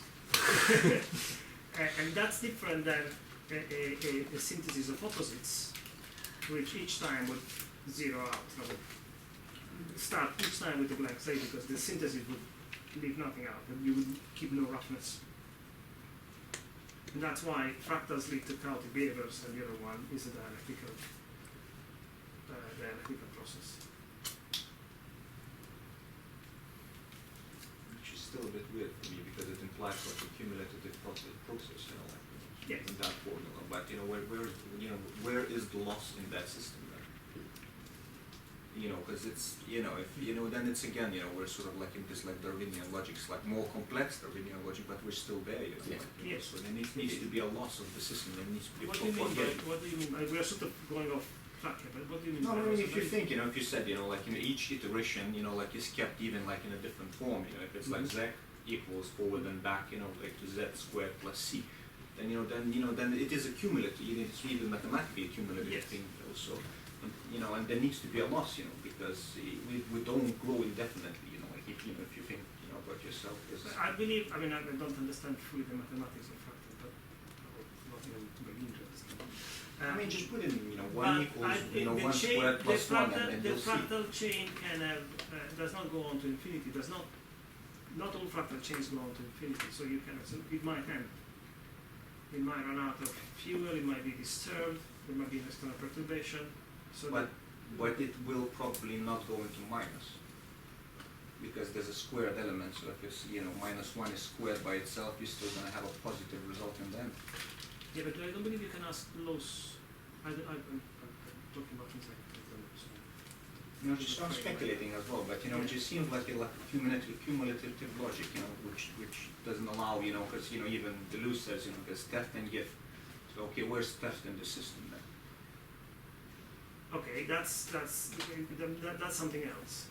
Theft and gift are poetic metaphors. Yeah, but they imply. They are not opposites. Yeah, but it's like, can you know, then it's like asymmetric, you know, like okay, can Yes. we replace then theft and gift, you know, with asymmetry? But I think, you know, like, you know, Mandelbrot's formula, it's not some, you know, it's like a hyperbole, you know, like, so it would just go like that, I think. You know, so it would still imply. The word that we have in a sense is that he's trying to describe a get out of jail free card. Yeah. Which Yes, is- but you're absolutely right. But because the whole point, Because he's trying to get out of the immanent logic of the dialectic. yeah, That's, completely. yeah, And because what he wants to break is the circularity of the system. not simply circularity, but the specific kind of relation that exists between identity and representation, which is an economic relation, where what we have can be explained with what was there, or what is constantly there outside of time and space, on the metaphysical layer, or scientific physical law that explains everything. It can be reduced to that. And everything that is here can be reduced to the origin. Nothing that is here is not explainable. And non-describable, because I think, you know, the problem with Mandelbrot, you know, then, you know, it still offers a description, you know, like a formula, you know, of the thing which is a representation of movement, you know, because if you can't describe it, you know, there's a problem then with, you know, reductive logic somewhere, I think. Yes, so you can. What he wants is a logic that is that is not reducibility to an original definition, Yeah. to an original identity. Cannot be reconduced to that. So this is why he speaks of gift or theft, because I received something, this sense, my way of being the world, without having to pay for it, without, as you were saying earlier, without it being based on an equation where this is explainable, equal, reconducible to X or that. Or is a theft, I have taken it without paying for it. Now, these are, I insist, are visual metaphors. It's not, there is no the generosity it's not the breaking the law in that sense. It's the fact that whatever I have has not been paid for in relation to an identity. Well, perhaps the rather than theft, the metaphor might be grace. It can In be that great. sense. This is why he uses the word miracle. Yeah. To jump ahead of ourselves, Deleuze then can easily straddle towards something rather unaccountable, mystical, precisely because he describes. I don't think he's accused of mysticism. I don't think it is mystical. Well, he's going back pre-enlightenment. It's horrible. I think that's misreading when people accuse him of mysticism. I think they haven't got it, got what he's saying. But I can't claim to like. I don't mean that as an attack on you. I just actually genuinely mean. But other people have said have come that with that sort of, and I've realised that actually I think that's a misreading of his arguments because it's like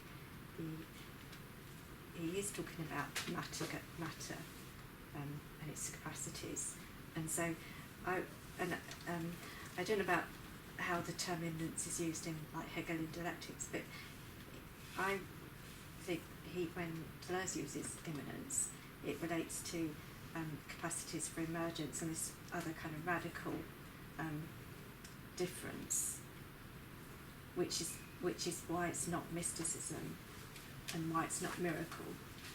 Yeah, well, why not? You know, it just seems that it's sort of well, like the theological vocabulary gets a lot of stick in this room, you know, and I just wonder why, you know. And I don't think we should be afraid of these words, you know. Well, it's not being afraid of it. It's there's things at stake. It's not like they're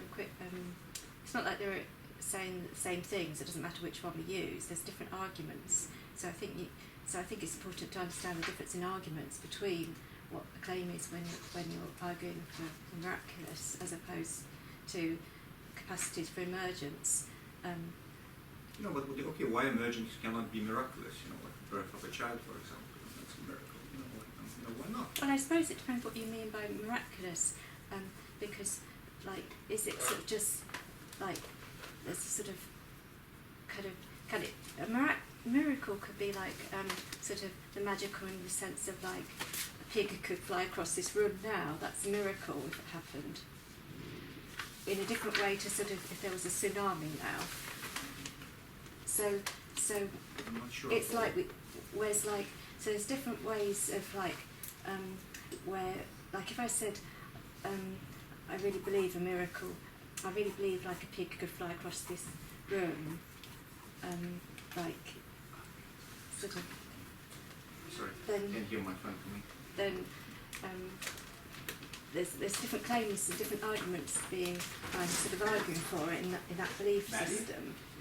There's different things at stake in that, different kind of rationalisations or irrationalities, with that different kind of teleological or destinies or not. So the other problem with identity is that it implies the determinism of teleological destinies, rather than liberation of like singularity, which is why I think one might be attracted to this miraculous, like anything can happen, but the miraculous also carries with it the baggage of something, it loses something. We could be more careful in this. We don't want to go sort of from one extreme of determinism, sort of total sort of closed off absolutism, to another kind of it's more delicate. Can I throw in a little definition of, or a definition of the miraculous, borrowing this from Koyev. And this is, so Koyev was one of the first to re-engage with Hegel in French thought and try and make a bridge between Hegel and Heidegger in the late 1920s and 1930s. But he says that if the idea of change is possible, then it's such that in a move from A to B, A is understandable from B, but B is not understandable from A.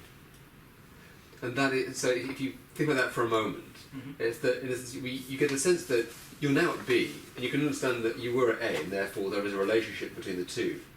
But you cannot, from point A, grasp hold of point B. There is a cut, or there's a break, there is something that makes... Predictability is not possible. Yeah.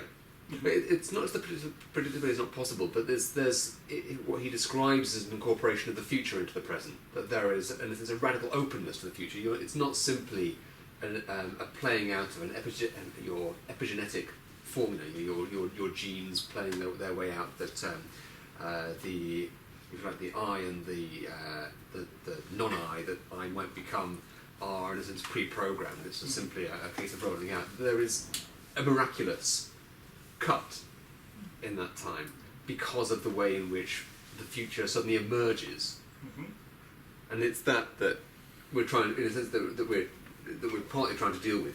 In Hegel, as far as I understand, at least a reading of Hegel, that cut happens through, and I think this is in the logic, or no, it's in the anthropology, which is I think part of the logic. No, it's part of. Doesn't really matter where it's part of. It's a stuckness within habit or within tradition.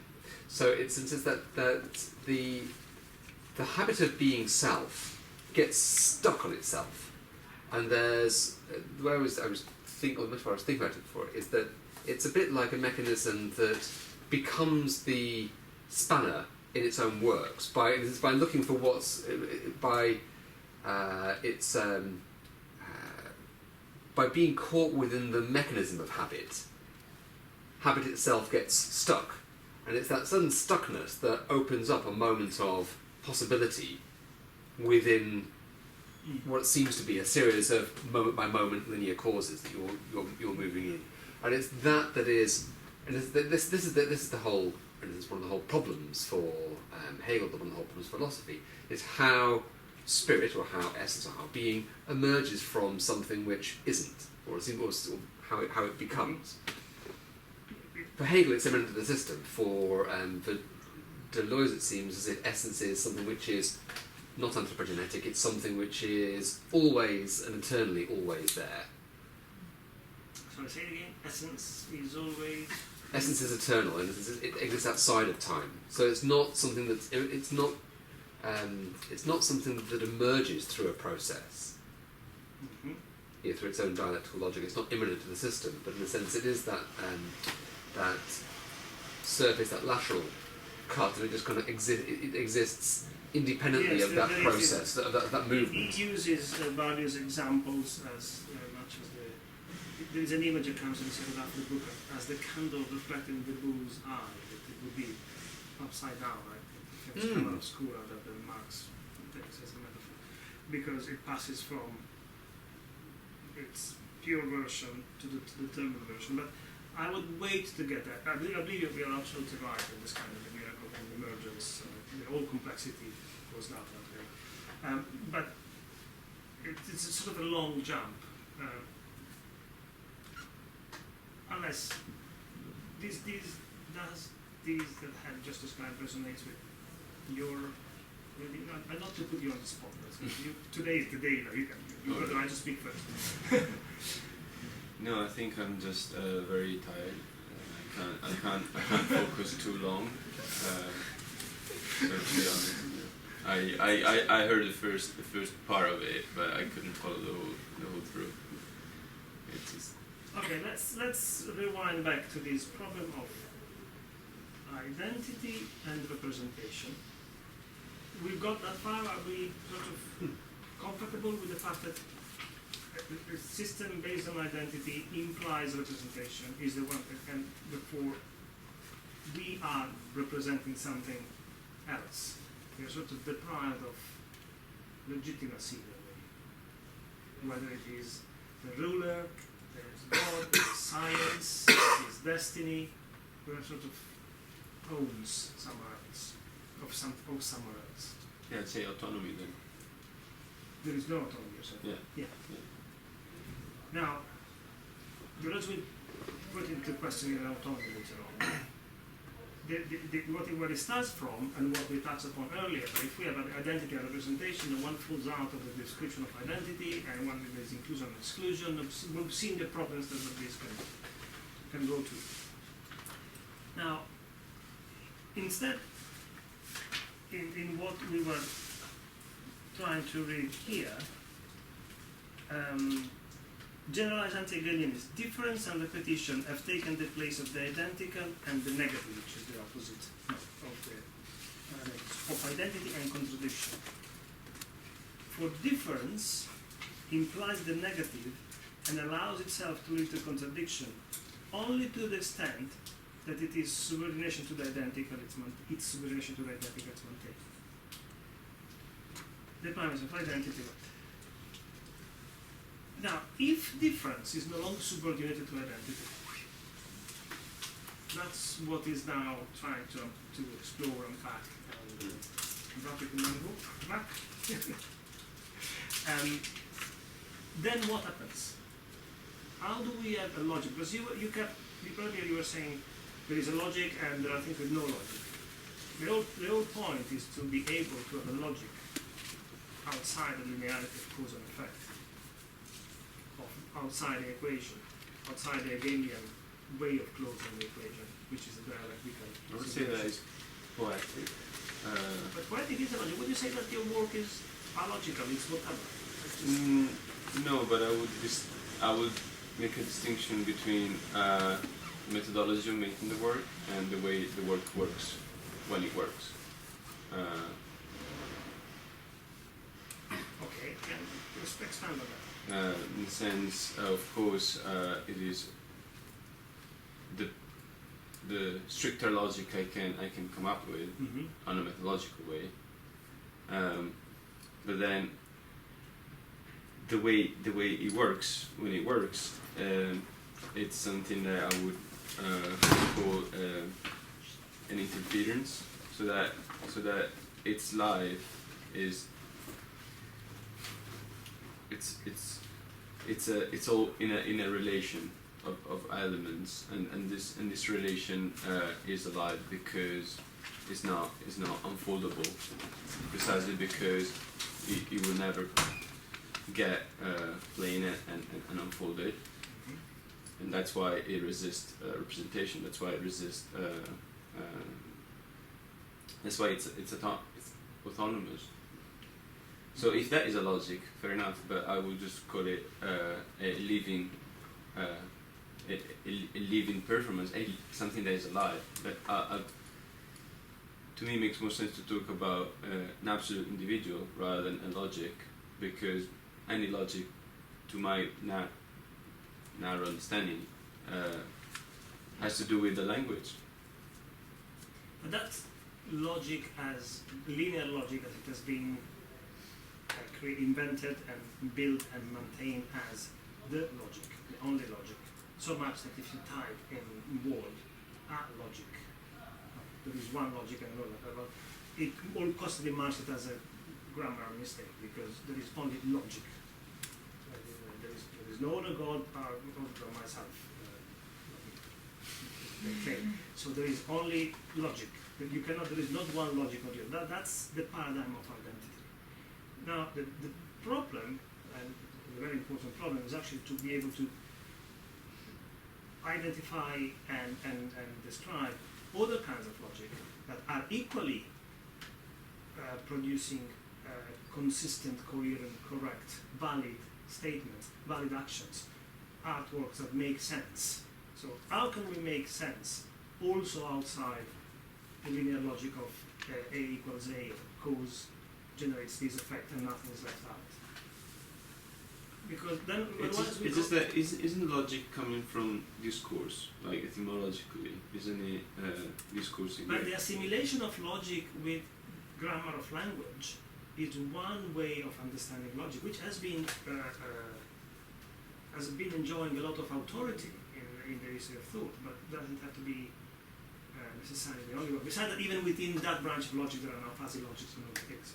So, all the queer studies angle should speak.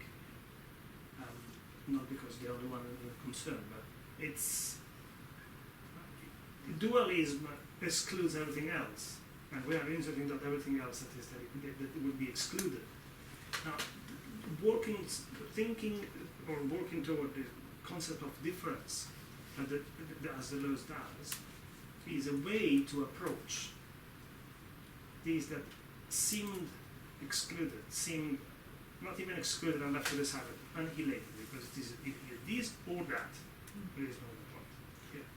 And instead, it's precisely this way of thinking that creates all the problems we've come across. Narrow-mindedness, fascism, war. the restriction way of thinking, the bad repetition. Because it does actually use the expression bad repetition. If we can go back to your work, you were saying that you were interested in what is invisible in the photographic process or the photographic object. Yes, I'm interested in what stays invisible in the photographic production process, and especially artifact or especially sorry, I don't want to say things, but especially pieces which are just regarded as waste. And this is one very good example. Normally this would be cut off and would be discarded, and then to transform this into something else, which is normally or give it a meaning which is normally regarded as trash. So or another example would be this piece, where it's not about saying what it is, but what it means. When you say this piece, you mean you present this as a piece of your work or this object for processing film? This is also an object I'm interested in, and I wouldn't exhibit this particular piece, and it's more that I'm interested of how it is used, what the meaning is of it, what sounds it makes. So it's actually I'm interested in the being of it, and I don't mean it in the way of getting to an essence of it, because I don't think, or that's actually what still puzzles me, because I think there is not such thing as an essence, because it's more like communicative or in an act of making meaning, which is then something that is created through the process of the making, and that's why what I try to do then is to get as close as possible to see the object in its use, and then there is the repetition that comes with it, and this is as far as I can actually apply my imagination of repetition and the identity and it makes sense. I mean, I think you're doing quite well there. I'm thinking, there are new digital cameras that can recognize a smiley face and take a picture when there is a smiley face in focus in the center of the frame. So that's an expression of bad repetition, an expression of identity, something that somewhere someone has either decided or just applied without thinking he or she has thought is a good photograph, or better, is a photograph in the first place, a good image in focus of a happy face, and has coded it into the function of the camera. Just a second. Andrea is looking for exactly what would be discarded. That is all the noise, all the out of focus, all the peripheral elements. You are applying a completely different logic. You are looking for something entirely different, and the way this makes sense is completely different than the parameter with which that smiley face would be evaluated. So, in order to do that, you have to come out of the idea that a photograph is representation of reality. Am I right? But I'm not even talking about a photograph, right? Exactly, but you're talking about the process. So you've already shifted your attention to the process rather than the product of that process. And one can think, what is art? Is it actually the finished piece hanging in the gallery, or a pleasure of spending time in the studio making things, for example? And the finished piece is a consequence. So, but that's is a different way of thinking, and most people not only do not understand, but the way they might understand, some of it violently reject. So the uprooting of that tree that you rightly mentioned earlier, And the passage from a vertical alignment to an horizontal one, where possibilities are more important than identity and causes, is what Deleuze is after with his work. Whether he's entirely successful or not is a completely different matter. I don't think he does, but no. He's much bigger than that, which is fine. At the moment. But wow. But this process of shifting attention, of shifting emphasis, and opening up the possibilities of more than one logic. But isn't it just another logic? Yes, but allowing just another logic is no small matter. It's just allowing another king, another pope. Can we have two economies circulating in Britain at the same time? Which doesn't matter. Tell Osborne we want to be half socialist and half Tory. He won't allow that. And nobody else would allow that either. There is this need of applying one. And the one is also, it's based on the fact that you are neither or. It is either one or nothing. You cannot. You have to exclude. And that's precisely the problem. Deleuze wants to move out of that either or possibility of identity and its opposite. What Ed was saying earlier about myself and what myself is not, the opposition. Yes, sorry, Matteo, because that's actually exactly the point I wanted to touch upon. If you read Barat, you remember the shadow of the razor blade, Yes. So basically, because the light bends, diffraction, and you have a gradient instead of just black and white. If you look even closer at there, the light bleeds it into the dark, and the dark bleeds into the light. So what is and isn't, it's not separable because you can't. Well, certainly there is no clear cutting between the two. That's sort of as well. I've seen this of what Barat straight away. Karen Barat. She speaks about diffraction. The problem is precisely that, is that in order to have another logic, you have to fight against that logic which works only in terms of opposites and would exclude everything that is not itself as non-logical. Would then say that no, language is all powerful and can see and say everything, and feeling and sensation and art and so forth are these lower things that are a bit vague. Maybe children can do on Sunday afternoon, but the real business is done Monday morning from 9 to 5 all the week, and that's linear rationality. All these distinctions derive from thinking of an identity and its representation. There is the soul and there is the body. The body represents the soul. It is less important. And when you're actually looking at the body of the photographic process here and try to bring it out. I think I can connect this to composer Post-Doctoral, who was searching his whole life for what does a speaker sound like. So not the speaker. So we have a speaker, and it reproduces sounds for us that we put in it. But how does the speaker itself sound? So basically, his whole life he has only done work about this, and somehow I would relate it to this work. Yeah, that's what I wanted to say. Sorry. I actually had something else to say. Who you got in mind? What? Who you got in mind? He's called Dick Rijmakers. Yeah. I can write that for you. But there is also is Robert Morris, the box with the sound. Yeah.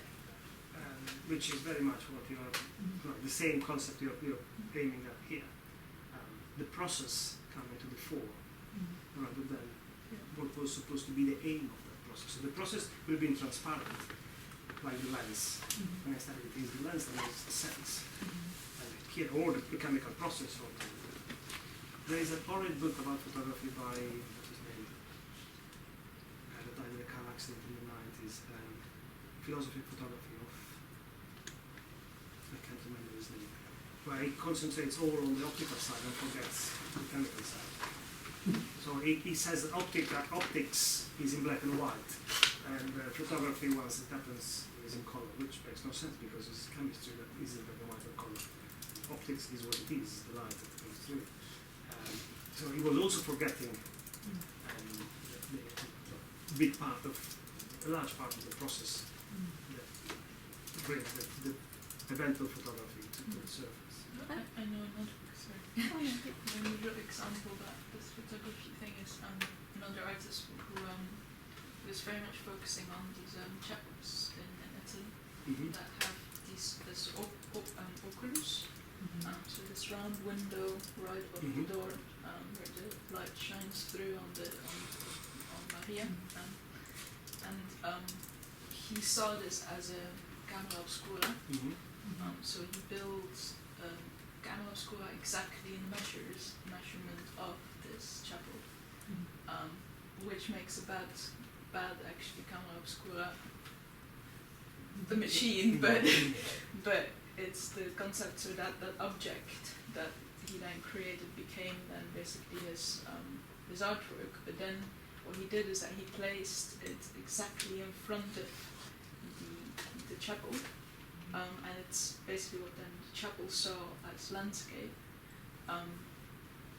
was then the piece of art. So like so the oculus, it's not like the oculus doesn't look inside anymore, but outside of the landscape.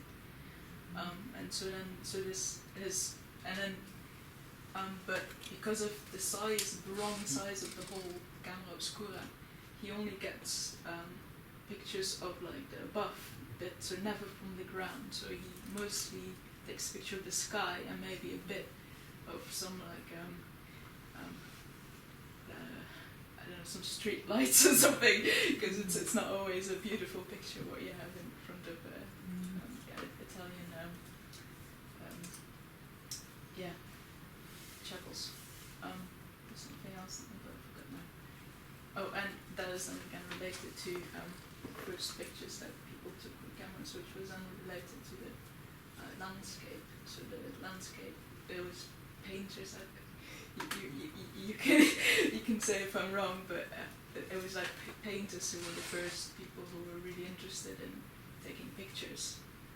So it would be like the fixed objects on the table, because the first picture took so many hours. I can't remember how it was, like 16 hours or something.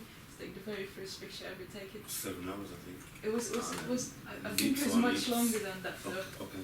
So and so in that way it was related to actually landscape painting, or to actually painting, because you take the same amount of time to make a whole painting. Can't remember now what I was going to. Anyway, sorry, I'm a bit lost. Yeah, sorry. So I was thinking, like, with your work, it's like instead of the focus on like language of objects and subjects, it's like the notion of field is kind of rather than so like how we grasp kind of field, how that sort of pertains, and rather than necessarily like different processes may kind of expose different fields in terms of what we show or make, rather than so we're not making an object or a subject, we're not working in representation, but it's I suppose it's like not necessarily privileging process as opposed to field. The notion of field might be useful. I was thinking in like Stenger's work, the notion of field in sciences, where she's talking about in the sciences, sort of going from like the classical kind of sciences with a sort of reinforcement of the history of the object, and then the shift away, the collapse of that with the contemporary sciences of complexity in how the notion of field is critical, and how that relates to, or doesn't relate to systems, like how if you have if you're working with systems and you like using like this there's this, she talks about state functions, but if you have like how you consider systems, like do you consider them a nice tidy set of systems which are all like one system's isolated from another, or is there a field of systems that you're going to sort of approach them like that, and actually it's sort of blurred and you can't really separate them? So really, is it more of like a field milieu we're dealing with, kind of? So I suppose I find that a useful way in. I suppose I was thinking of like field also lends itself to sort of notions of pattern which don't have to take you back into identity, but also perhaps then easier sort of, well, if process always seems to imply sort of more temporality rather than getting at this untimely aspect. So whereas if you were to, whereas the notion of field is perhaps maybe a way into that. I don't know. To get to the untimely, which is a deep concept in this work. Well, I suppose I'm really blurring that with the virtual. Yeah. There is another paragraph that might be worth reading. It is on the preface, not the preface to the English edition, on the second page of the book, so it's page 18 in the Roman numeral. But the one that starts with modern life as such, is such, sorry. Can you see it? Shall I read it? Is my time asking to write? Sorry, did you just remind me, did you say the preface? First page of the preface. The preface, not the French preface, the preface to the English. Yeah, okay, thanks. Modern life is such that, should be the second page Yeah. of the preface. Thank you. Modern life is such that, confronted with the most mechanical, the most stereotypical repetitions inside and outside ourselves, we endlessly extract from them little differences, variations and modifications. Conversely, secret, disguised and hidden repetition, animated by perpetual displacements of a difference, restore bare mechanical and stereotypical repetition, within and without us. In simulacra, repetition already plays upon repetitions, and difference already plays upon differences. Repetitions repeat themselves, while the differentiators differentiate itself. The task of life is to make all this repetition coexist in a space in which difference is distributed. I read to the end, but then we'll go back to this. Two lines of research lie at the origin of this book. One concern a concept of difference without negation, precisely because unless it is subordinated to the identical, difference would not extend or would have to extend as far as opposition and contradiction. The other concerns the concept of repetition, in which physical, mechanical, bare repetitions, repetition of the same, would find a raison d'être, the more profound structure of a hidden repetition in which the differential is disguised and displaced. These two lines of research spontaneously came together because on every occasion this concept of pure difference and a complex repetition seemed to connect and coalesce. The perpetual divergence and the centering of difference corresponded closely to a displacement and a disguise in between repetition. It is super dense. But if we go to the first half, in simulacra, repetition already play upon repetitions, and difference already plays upon differences. They repeat themselves, they differentiate itself. This is in stark, I would say, incommensurability. I don't want to use the word opposition, I don't want to use the word otherness.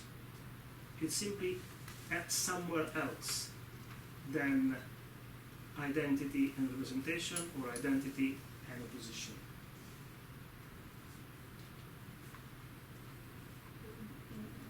Do you know what simulacra would mean, where it comes from? The postmodern love the concept of simulacra.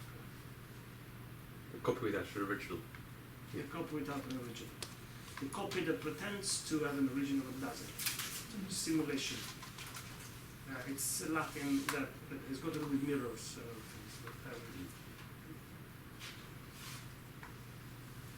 So it would be it harkens all the way back to the golden calf, which actually we keep there as a symbol all the time.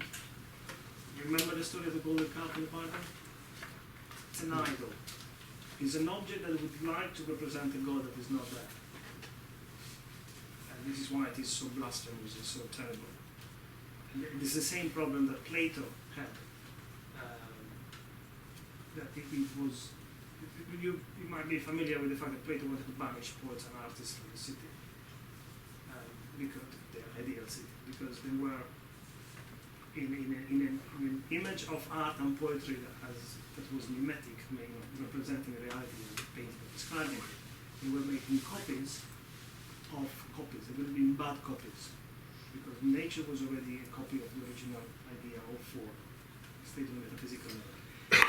So they would have been producing simulacra, things that had no right to represent anything because they had no direct link with an original or with an identity which they would represent.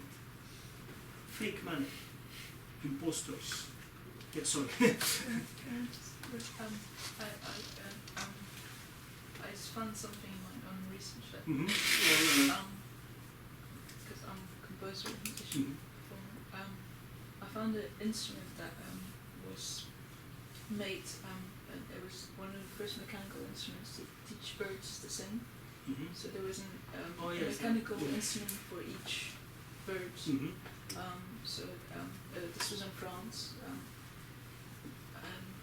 around 1700s, and so it kind of struck me a bit that how weird this was. Like, why would you teach the birds to sing? The bird already sings.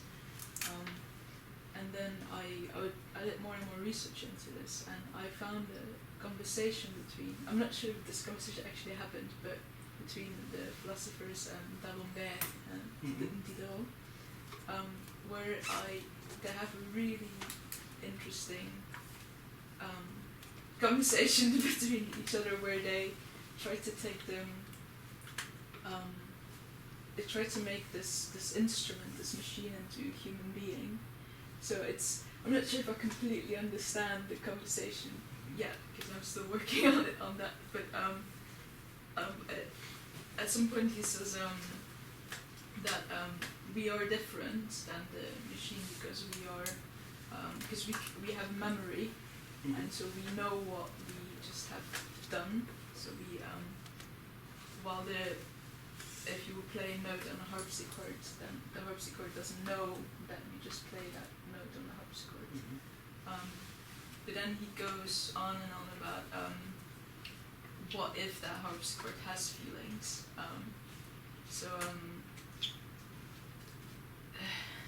Maybe I can I quote a bit? Yes. Because it is quite recent that I read this.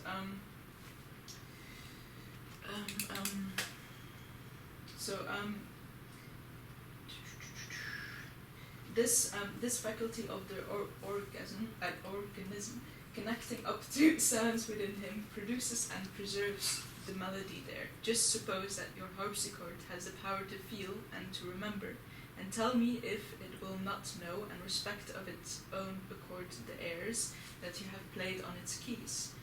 We are instruments endowed with feeling and memory. Our senses are so many keys that are struck by surrounding nature and that often strike themselves. This is all, in my opinion, that happens in a harpsichord, which is organized like you and me. And then D'Alembert says, I understand, so then if this harpsichord were not only sensitive and animate, but were further endowed with the faculty of feeding and reproducing itself, it would live and breed of itself, or with its female little harpsichords also living and vibrating. So I don't know if I'm correct in like relating this to what you were trying to, what you were just saying. I lost track of what I was trying to say. I had to think I like of that this. very much. What is it? Where is it from? From which book? This is just it was called The Conversation Between D'Alembert and Diderot, and I didn't write it down here, I wrote it down somewhere else. But I found it first in French, but and this is a slow translation, so I can share it to the people here. I believe that Diderot wrote a number of ironic things. It's ironic because he wanted to break down strict determinism. There is another one where he envisions the possibility of creating goat servants that could run on very fast hooves around carrying trays during parties and other things. They work for Jeremy Hunt. But you're writing this up of the machine that teaches singing to the bird, because it is the negative, there it is seen as a paradoxical situation, the way he brings it up, but actually that's precisely the paradox that Deleuze finds very fertile and very interesting. Can we have things that are not related to nature with a direct line, so they are not original and somehow inscribed in a described totality that is already there, and yet make sense? What is that? Can you repeat that very precisely for a moment? Can I? I don't know if I can. Can we have things that are not related to nature as an original, as an original that is inscribed in a totality that is already fully described, fully given, at least a priori, and yet they make sense? Like Dolly. Dolly The the sheep. sheep. Yeah, but also like art.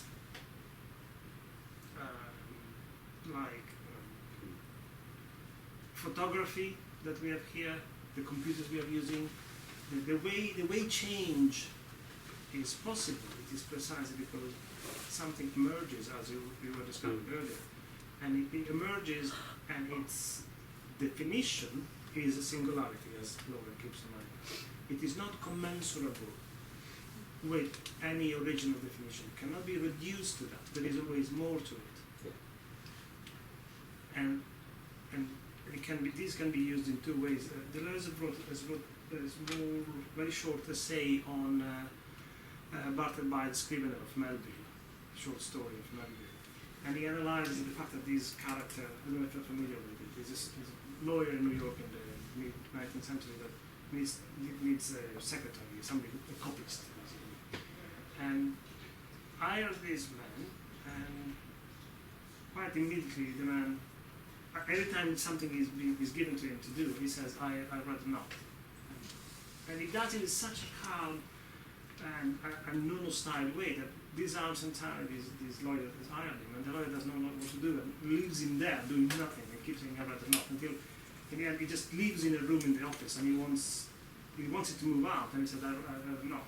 So the lawyer moves out of the office and leaves this character there. And it is seen as a moving out from strict determinism, strict association getting stuck or getting unstuck from the logic.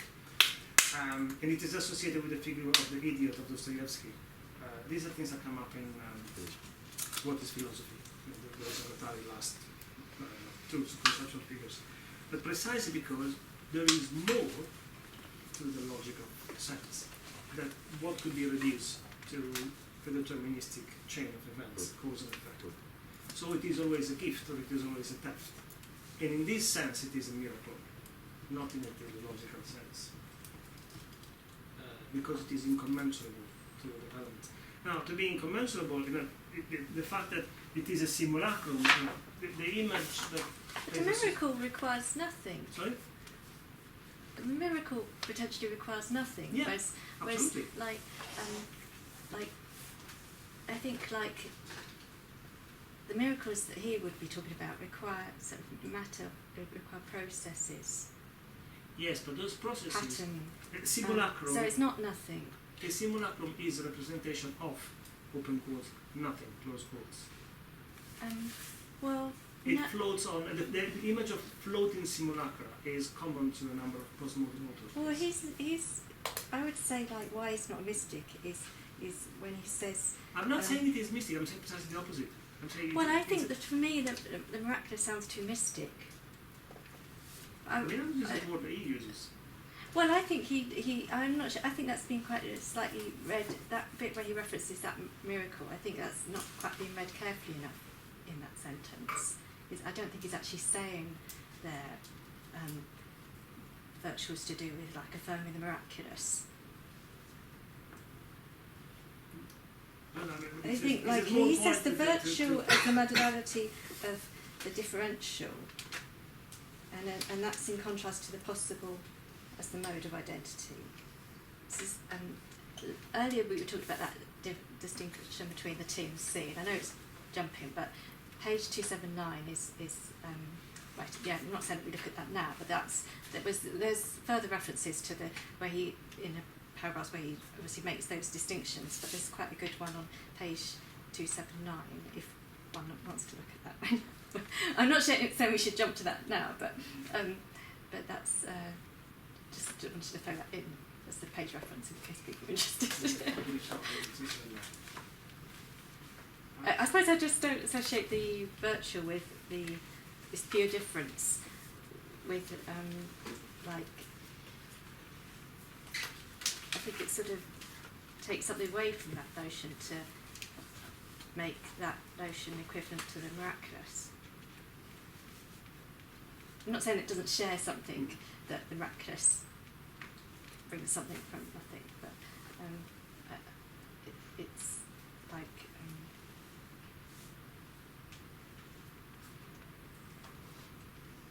anyway. I was just trying to sort of rather because I sort of said it was misreading. I felt like I should not just say that.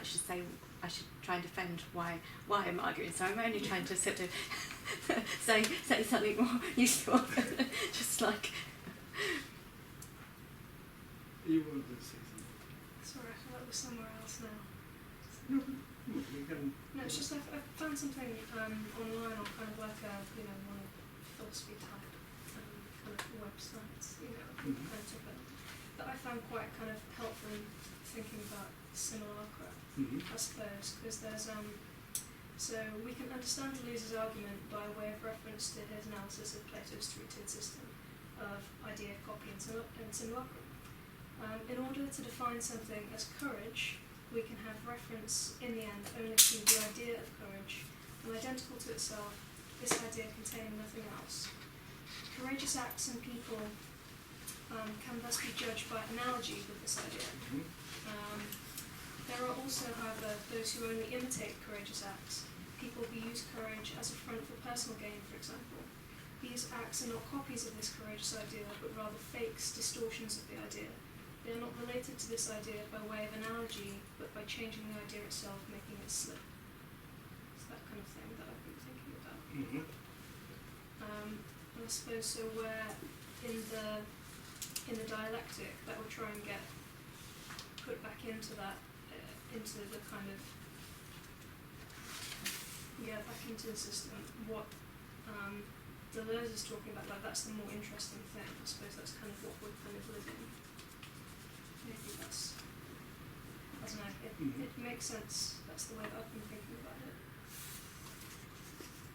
No? It seems like It's okay. if what I was resonated with me is what you were saying, what you said at the end of in Hegelian or linear logic, whatever happens must then be absorbed by the system. And then in my mind I was expecting you to say, while in this other logic, something else happens. Yeah. But then when someone else said that, I was attracted to that because what are you thinking anything about it? Yes. No, I'm missing anything. I think there's a leap. Like I would go back to the introduction when at the end of the introduction it talks about Kierkegaard and the leap, so that it's just incommensurable, as you were saying. It's an otherness. There's a leap. And there's just no bridge that can be drawn. So each instance one encounters, the event you started off with, Yeah. creates these incommensurable othernesses, which cannot be reduced to. It's not that I encounter an otherness. It's that the event is an otherness in reference to the way I usually live, which is a way of looking at things that goes with laws and generalities, and predict, and this applies to any moment. Then I have wonder. When I have wonder, there's a leap. So that when you say leap and the otherness, is it an otherness that cannot be recuperated, resublated into the same? You would not encounter an otherness as another is another for you, but is another. It's an otherness that I will not digest, I will not use, that I will not make use of it. But what I can gain is absolutely I gain something, precisely not trying to gain anything. It just by allowing this otherness to be an otherness, I also perform my humanity at the same time. It's very continuous. Does it make sense or not? Yeah, it does make sense. It is, but it's yet another layer in this text. That I don't think it is dissonant. But in order to get to describe otherness as you're doing, one first needs to understand difference as Deleuze puts it here. Because we're somehow more familiar with all the consequences, also because they're somehow easier to access, to understand. The rhizome is presented in A Thousand Plateaus in a way that makes sense by itself. But to really understand the power it has as a new form of logic, one has to understand its shift from identity and the repetition of the same, or representation of the same, to difference and a completely different kind of new kind of repetition that comes from difference. Is this not what Heidegger was saying in Identity and Difference, about the leap particularly, and Yes. the sort of radical otherness, which is outside of the dialectic? It seems odd, I guess, reading this, and I didn't really actually get that far in, I'm afraid, because it is very dense, but I kept thinking, kind of like you, Heidegger kept going up. And actually, what you call it? Heidegger does not get his due in this book. Johnny often points that out and says maybe it was because it was difficult at the time to recognize that Heidegger, the Nazi, was so important and could still be so much material for thought. And for it is ambiguous. I don't know. I mean, this would be a philological work to find out why. But you're absolutely right. There is that. Now, precisely because you bring up Heidegger, the relationship in Heidegger is more concentrated. It's more somehow sounds unequal. It's more democratic. It's more equal between difference and identity, or between being with the capital B, essence that Andrea was using, and the contingent entities here. Deleuze focuses more, at least in the first half of the book, on what is the new form of essence. What is that actually we should not replace essence with, but what is that we're moving the attention to. The entities will come in later on as a problem that discusses. So it's more of a sort of a continuation of that discussion that Heidegger started then, so Yes. particularly towards the end of Identity and Difference, and when he's talking about the ontological Yes, difference and the difficulty with the language that we had at the time. precisely. Yeah. And this is why I think every so often he peppers the text with these poetic bits like theft and gift and the bill of miracle of Lauren and so forth. And we keep finding it. And this is also why he uses literature as examples.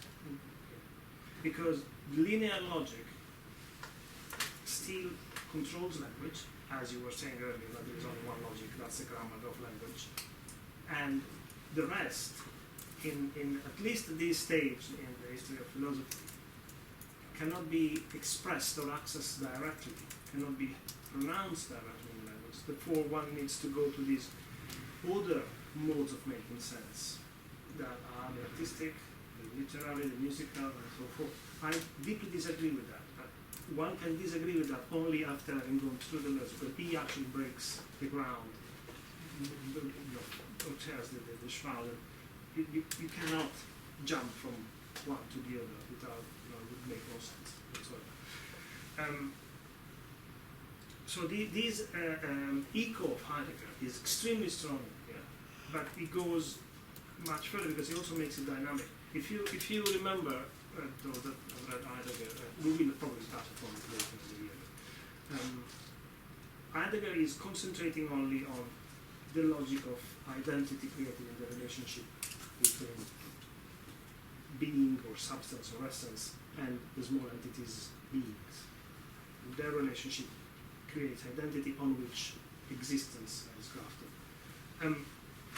And he keeps saying that philosophy as metaphysics has created a sort of a capturing screen for this process and reduced it to one logic only, the linear logic. And instead, understanding that is going from philosophy to thinking. So there is even a book titled The End of Philosophy and the Text of Thinking. But this is a sort of monothematic problem, or monothematic argument, so much that he calls this move authentic. So there is still an element of, to me at least, an echo of originality. We are seeking the real essence of things. We've been wearing some kind of glasses, but the wrong kind of glasses. Now we get the real glasses. Or we see it, we really see by taking the glasses off and seeing reality for what it is, which is this other thing.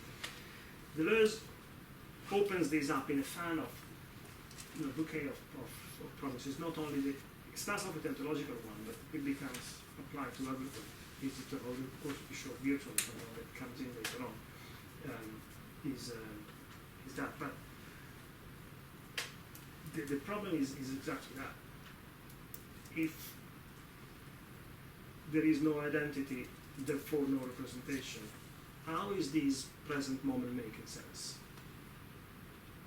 If its meaning is not hidden somewhere in the past or somewhere in the future or somewhere in the metaphysical layer, how does it make sense? We're not just random, we're not just a dream. And that's another way into this kind of question.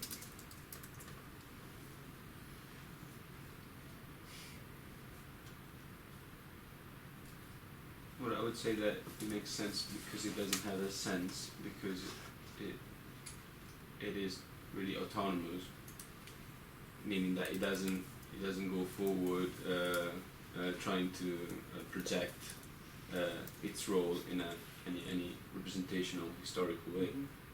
Yes, autonomous is a very delicate word. I understand the way you're using it, but you are using it as non-representative, with no representation. Yeah. But it actually carries autonomy. It means something that is fully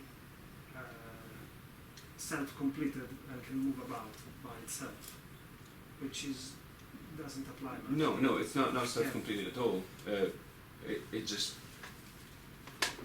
added so that this incommensurability, and that's why I was saying autonomous, but then we can avoid to say that. No, I'm just hear Johnny's voice, because autonomous always means a lot of alarm. So I'm repeating that. Singularity. Singularity is much more. I think singularity probably is better. Singularity is that instance which cannot be reduced or represented by something else. I was actually using this example yesterday in the master seminar. Are you familiar with the time bank project of Ridolfi and Aranda, the people behind eFlux? Vaguely, yes. You give the bank so many hours of your time with a skill that you want to deposit. The time bank. But with a specific skill. Which can be your primary skill, can be any other skill, whichever you decide. And then somebody else deposits many other hours of something else again, and so forth and so forth and so forth. Now, and you trade time and the skill attached to that without passing through the third external ground of money. You don't have this neutral background that allows translation from 2 hours of philosophy seminars, 7 hours of I don't know, tennis teaching, 1 hour of pie making, whatever, so forth. Then in my reading of it as an art piece is that you have, each time you have a deal, you have to negotiate the value of 1 hour of one work with the value of 1 hour of another, because there is no reference that can be used to evaluate it. You can still say that the laws of the market come back into it, but at least you have to think of it. And in this sense, each transaction would be a singularity, because next time, an hour of teaching philosophy and an hour of sex labor will have different values. Or they will be planned together or separate. Or so. I was just going to say, you could argue that actually with the exchange rate and markets and all that kind of stuff, that even those financial transactions. But when you have to get out of one currency, so you have to get out of one neutral background which is valid all over the system. But if you think you have the exchange rate, but when you have the exchange rate between the pound, the dollar, and the euro, and the Chinese yuan, they fluctuate in ways that are affected not by metrics or by linearity, because the mood of the stock exchange and the fear that something else can happen all have an effect on it. So there is a negotiation that is entirely different than this is worth that much. It's never fixed. The equation is completely it's like if the plus of the equal sign of the equation would have not only two ends, but would be open as it rows in many different directions.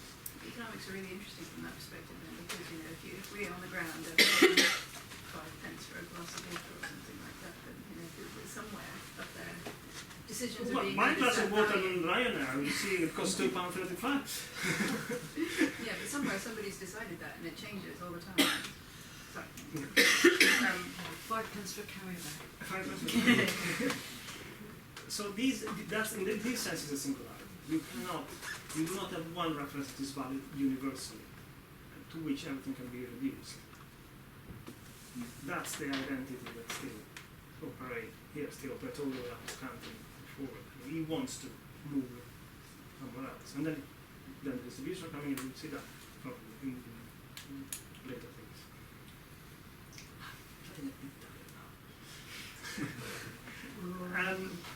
Did we do well?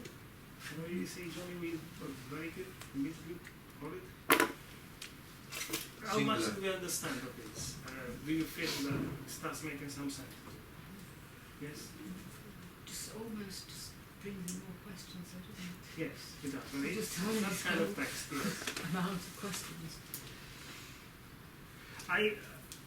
If it were to me, I don't know what Johnny wants to do, we'll ask her polishing in the mail. If it were to me, I would reread what we read for today, in the light of what we discussed. I think that's For great. next week.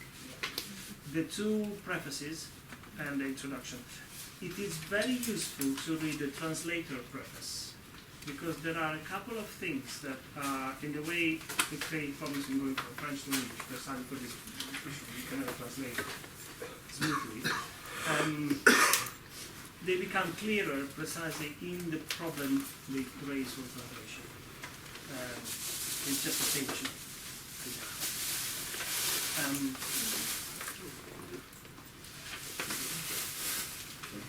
And then we'll have more fun with it. I mean, we're supposed to read up to 30 pages 35, weren't we? Yeah, the introduction. You read all the prefaces, and the prefaces are actually really quite useful when you go. 35, yeah, to me it includes the footnotes to the introduction. So.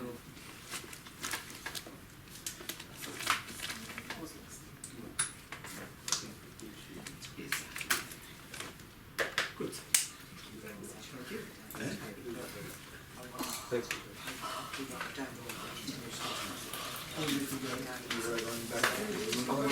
Thanks.